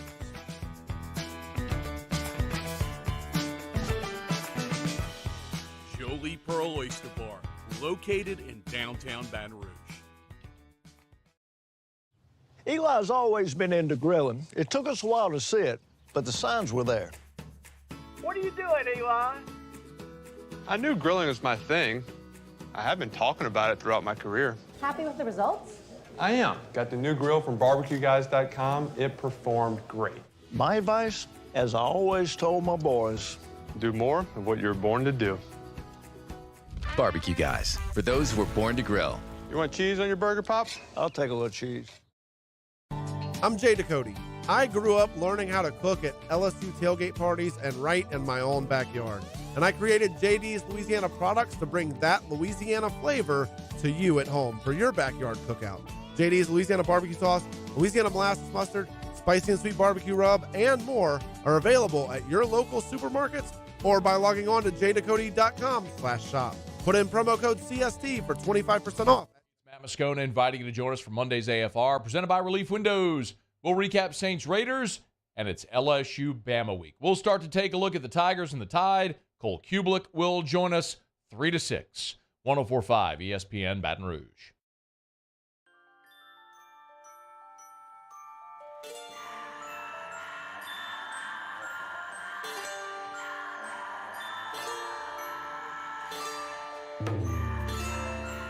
Hunt and Hill, 104.5 ESPN Baton Rouge. What you have is the biggest story in the NFL yesterday? Biggest story in the NFL. Ooh, that's a good one. Probably Christian McCaffrey, right? I would say they look good. And it's funny to say, and this goes back to my NFC take from August and even July. The Eagles are probably the best team in the NFC, and they got Jalen Hurts as your quarterback. And I could argue moving forward with McCaffrey and with Deebo Samuel coming back eventually that the 49ers are right there with them in the NFC.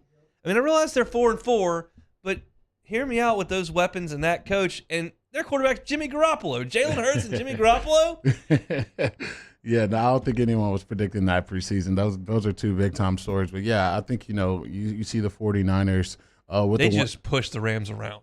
Yeah, you see them with that window. Anytime you're paying your backup quarterback, Jimmy G's maybe making $7 million, and you got Trey Lance on a rookie deal. You can make deals like they made for Christian McCaffrey and just go for it in that window. And obviously, when you got a quarterback who really thought he wasn't going to be on the team and not playing much, it's hard to get him to, hey, you're the leader of this team now. You got to go lead us to victory and kind of shift your whole mindset that way. But if Jimmy G's not turning the ball over and you can hand the ball off and have Shanahan calling the plays the way they do, that's a team you just don't want to be playing against in the playoff. We saw what they did going into Lambeau. No one thought they had any chance last year to go up and do that. But when you got a team that plays good defense, you can run the ball, and then now you add, Deebo back to that bunch, and then you got Kittle, one of the best tight ends in football. Now C-Mac is, in that mix doing the things that he can do if he can stay healthy. That's just a team you just don't want to be playing against. You just saw what they did to the defending Super Bowl champs.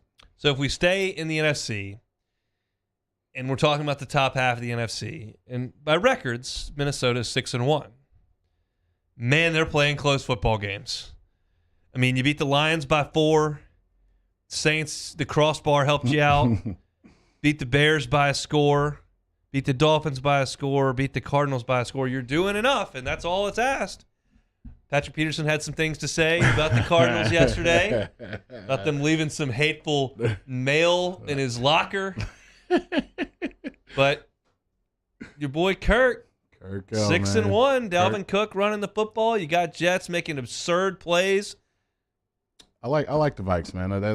That's one of those things you look at on paper, like the Saints have did this preseason. You got Danielle Hunter on one side. They just got Zadarius Smith on the other side. You still got Harrison Smith, one of the best safeties, and PP, man. P2 was talking a lot of trash yesterday, and I know he spent a lot of years in Arizona. He was getting in a lot of receivers' faces, and he had that dog in him that you want to see. But yeah, the Vikings are a team that they're gonna go as Kirk goes. He's got to eventually be in one of those games where you can't get Cook running, and can he drop back and deliver you from evil? That's going to be always the question with that Vikings football team. But they're playing a really, really great brand of football right now, winning a bunch of games. And I think for a lot of Vikings fans, they're really happy with what they're seeing from their football team. Where are you on the panic meter for these year 2 quarterbacks? You got Trey Lance on the sideline. You got Fields. They're losing a ton. He's got no help. I don't know what to think about him. Trevor Lawrence looked good for a couple games early. He's looking like he's regressed, looked awful. Zach Wilson's making unbelievably bad decisions for the Jets. Awful interceptions he's throwing. Like, are we panicking on these second-year quarterbacks? A little too soon for me. I think, for me, I think I'm not going to judge them totally until I see like that Tua situation where you got, respectable receivers on the outside, receivers that can separate, get open time and time again.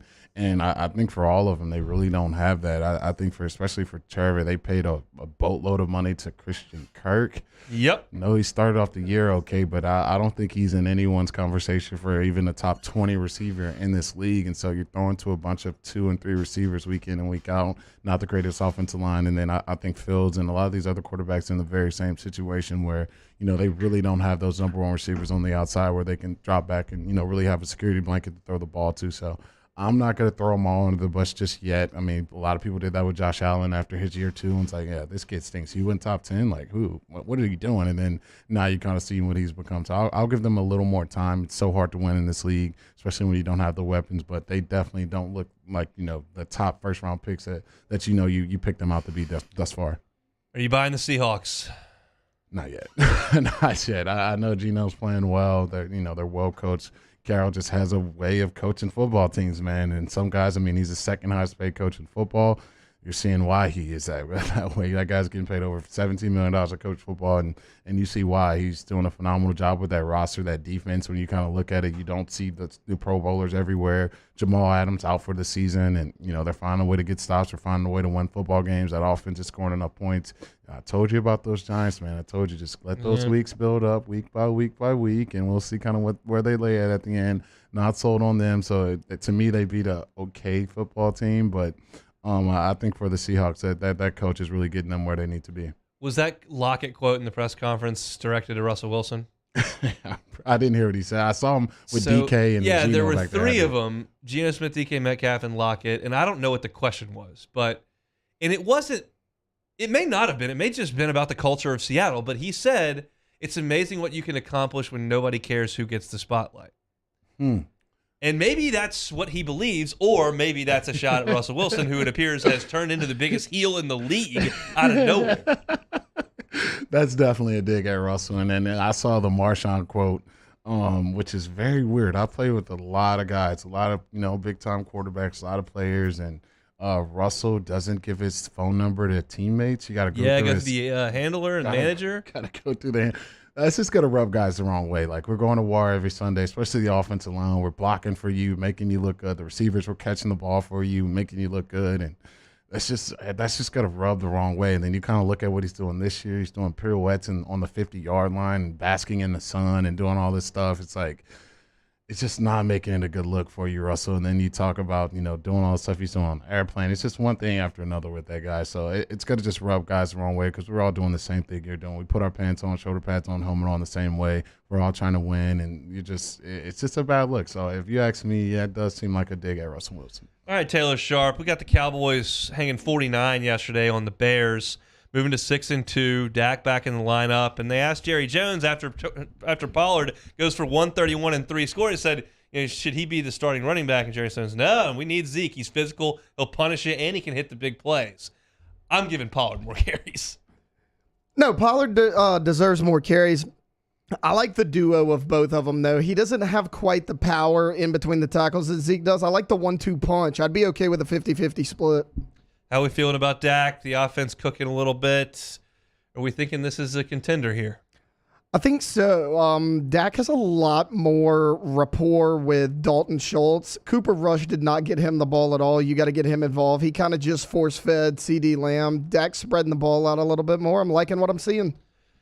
Yeah, they look pretty good to me. And I think, as someone who doesn't have a huge dog in the fight and likes interesting things, the Cowboys do make things interesting. So if they're around late, you're going to have this massive fan base that's all fired up and hungry for a win, and you're going to have the entire rest of the nation going, I hope they lose, which is interesting to me. It's always just great on Mondays when my man Stephen A. comes in with the cowboy hat and the cigar and just, what can go wrong will go wrong. And then you got the other people. You got my boy Swagoo pumping the boys, my boy Sharp pumping the boys. It just makes for great television, makes for great radio, makes for great TV. And you wonder why Jerry Jones has the #1 franchise in all the sports because, it's just great for everybody. Either you hate them or you love them, and then something tells you at the end things may go normally the way they may go. So it's going to be fun to kind of see this team when you have the defense that's forcing the turnovers. You got probably one of the best defensive players in all of football, Micah Parsons.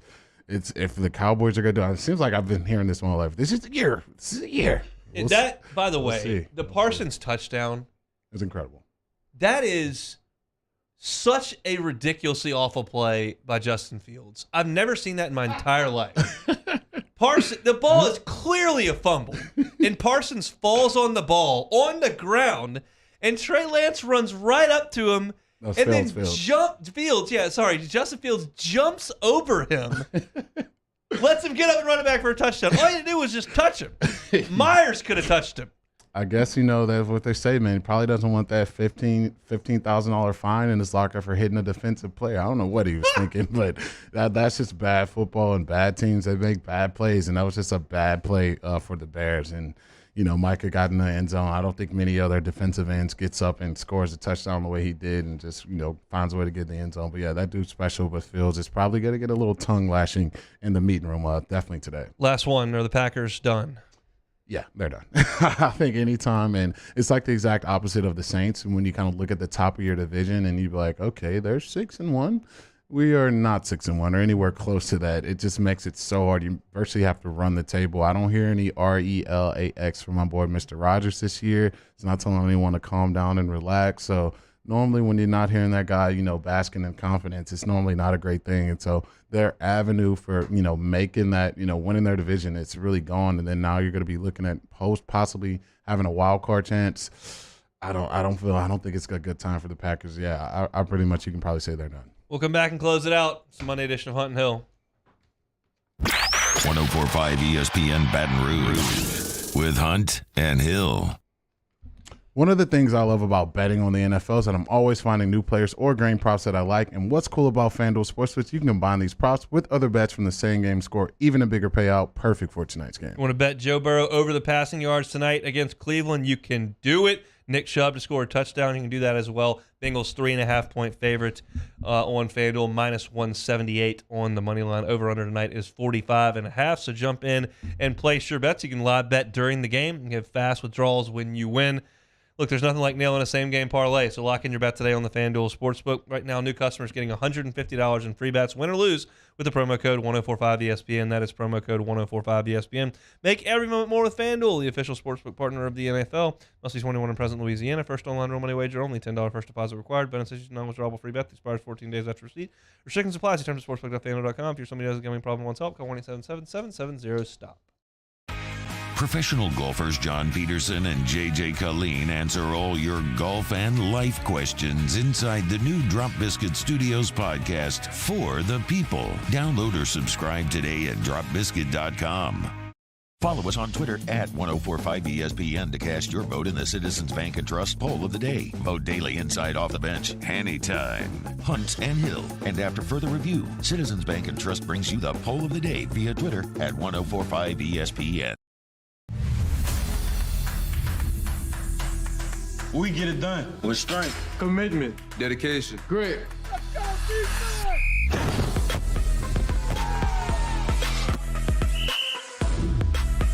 We get it done with passion for our fans and love for our community. We are the Tigers. Get it done. Let the values of the purple and gold be in your starting lineup this season. And as always, get it done. Crime has serious consequences, but anyone can make a mistake. If you find yourself in trouble with the law, know that you have rights, and it's okay to demand them. The law offices of O.C. Brown are here to protect you and your rights. Felony or misdemeanor, DUI or drug charge. No matter what crime you're accused of, you still have rights.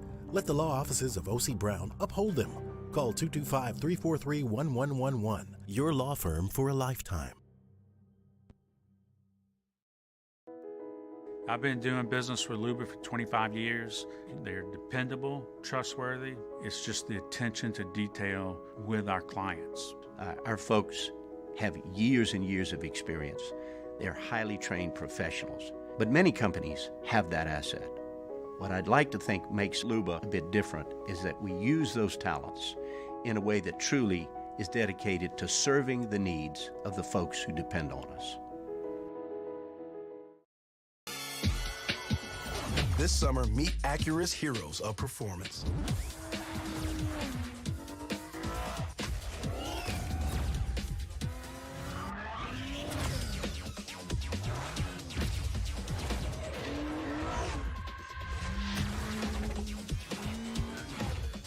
available at the Acura Summer of Performance. This summer, visit your local Acura dealer for attractive offers on the MDX. Want more customers? Running Boards Marketing can help you get their attention. Imagine your brand's message on a giant LED billboard truck that can't be skipped and is nearly impossible to ignore. Running Boards Marketing is the leader in effective and affordable advertising on digital mobile billboards, which are 2 times more effective than traditional billboards. With a 97% recall rate, you'll leave a lasting impression with your customers. Visit us online at runningboardsmarketing.com so we can drive your message to where the people are.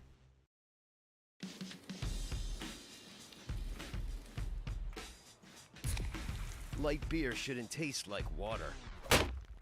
Miller Lite has more taste. Monday evening edition of Game Time presented by Bet Rivers. We're live at Rouge Creole in Perkins Row, recapping all of the college and NFL action from the weekend on 104.5 ESPN Baton Rouge.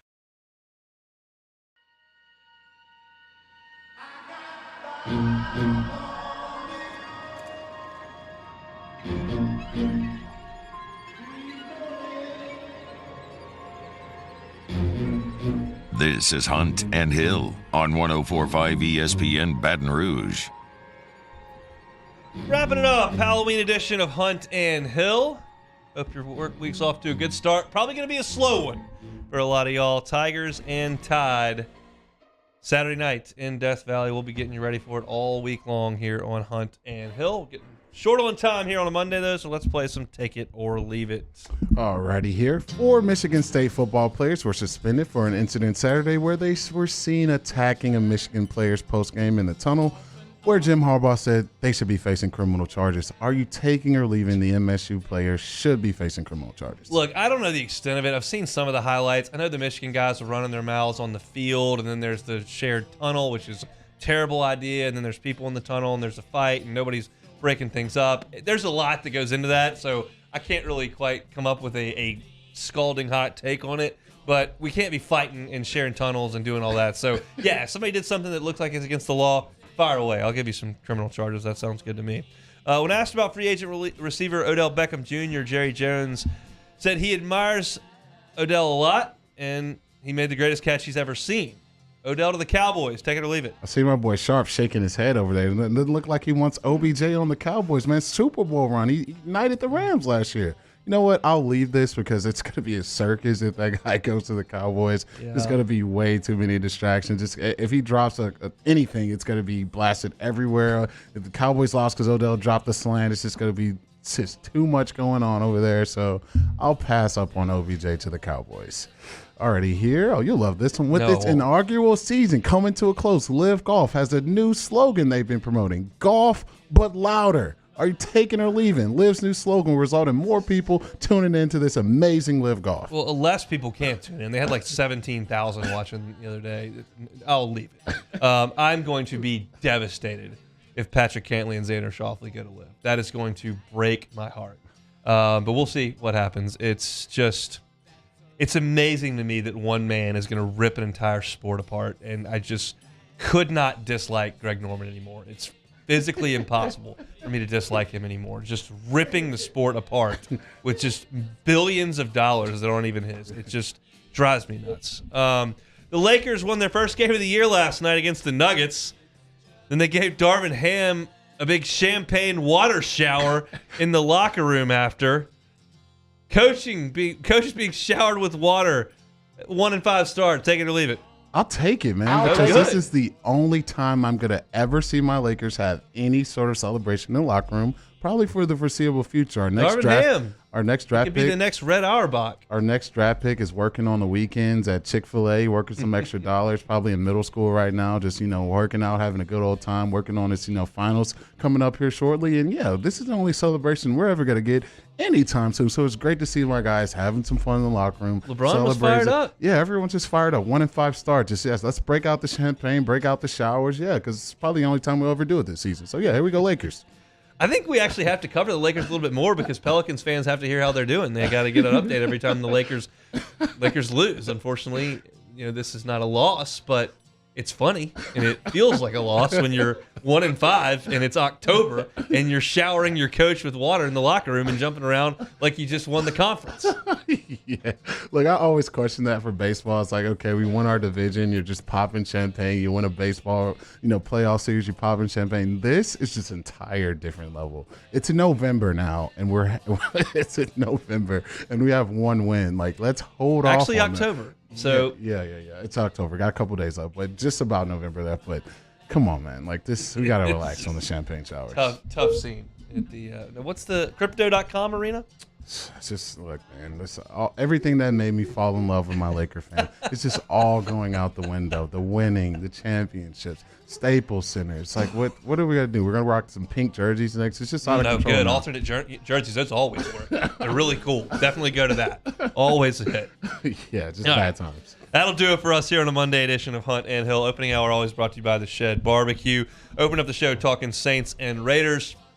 And we talked about Brian Kelly and his press conference today as he previewed Alabama. SEC recap. We were both 3-2 on our gambling, so still just a tick under 500. Both of us got a couple of weeks left to get that in gear. Brian Harsin out, John Cohen in. We talked about that with Pete Vutek from College Football News at the top of the show, and then went through some NFL stuff at 2:30. So if you missed it, catch it on demand, 1045ESPN.com, Apple Podcasts, Spotify, YouTube. It is all right there for you.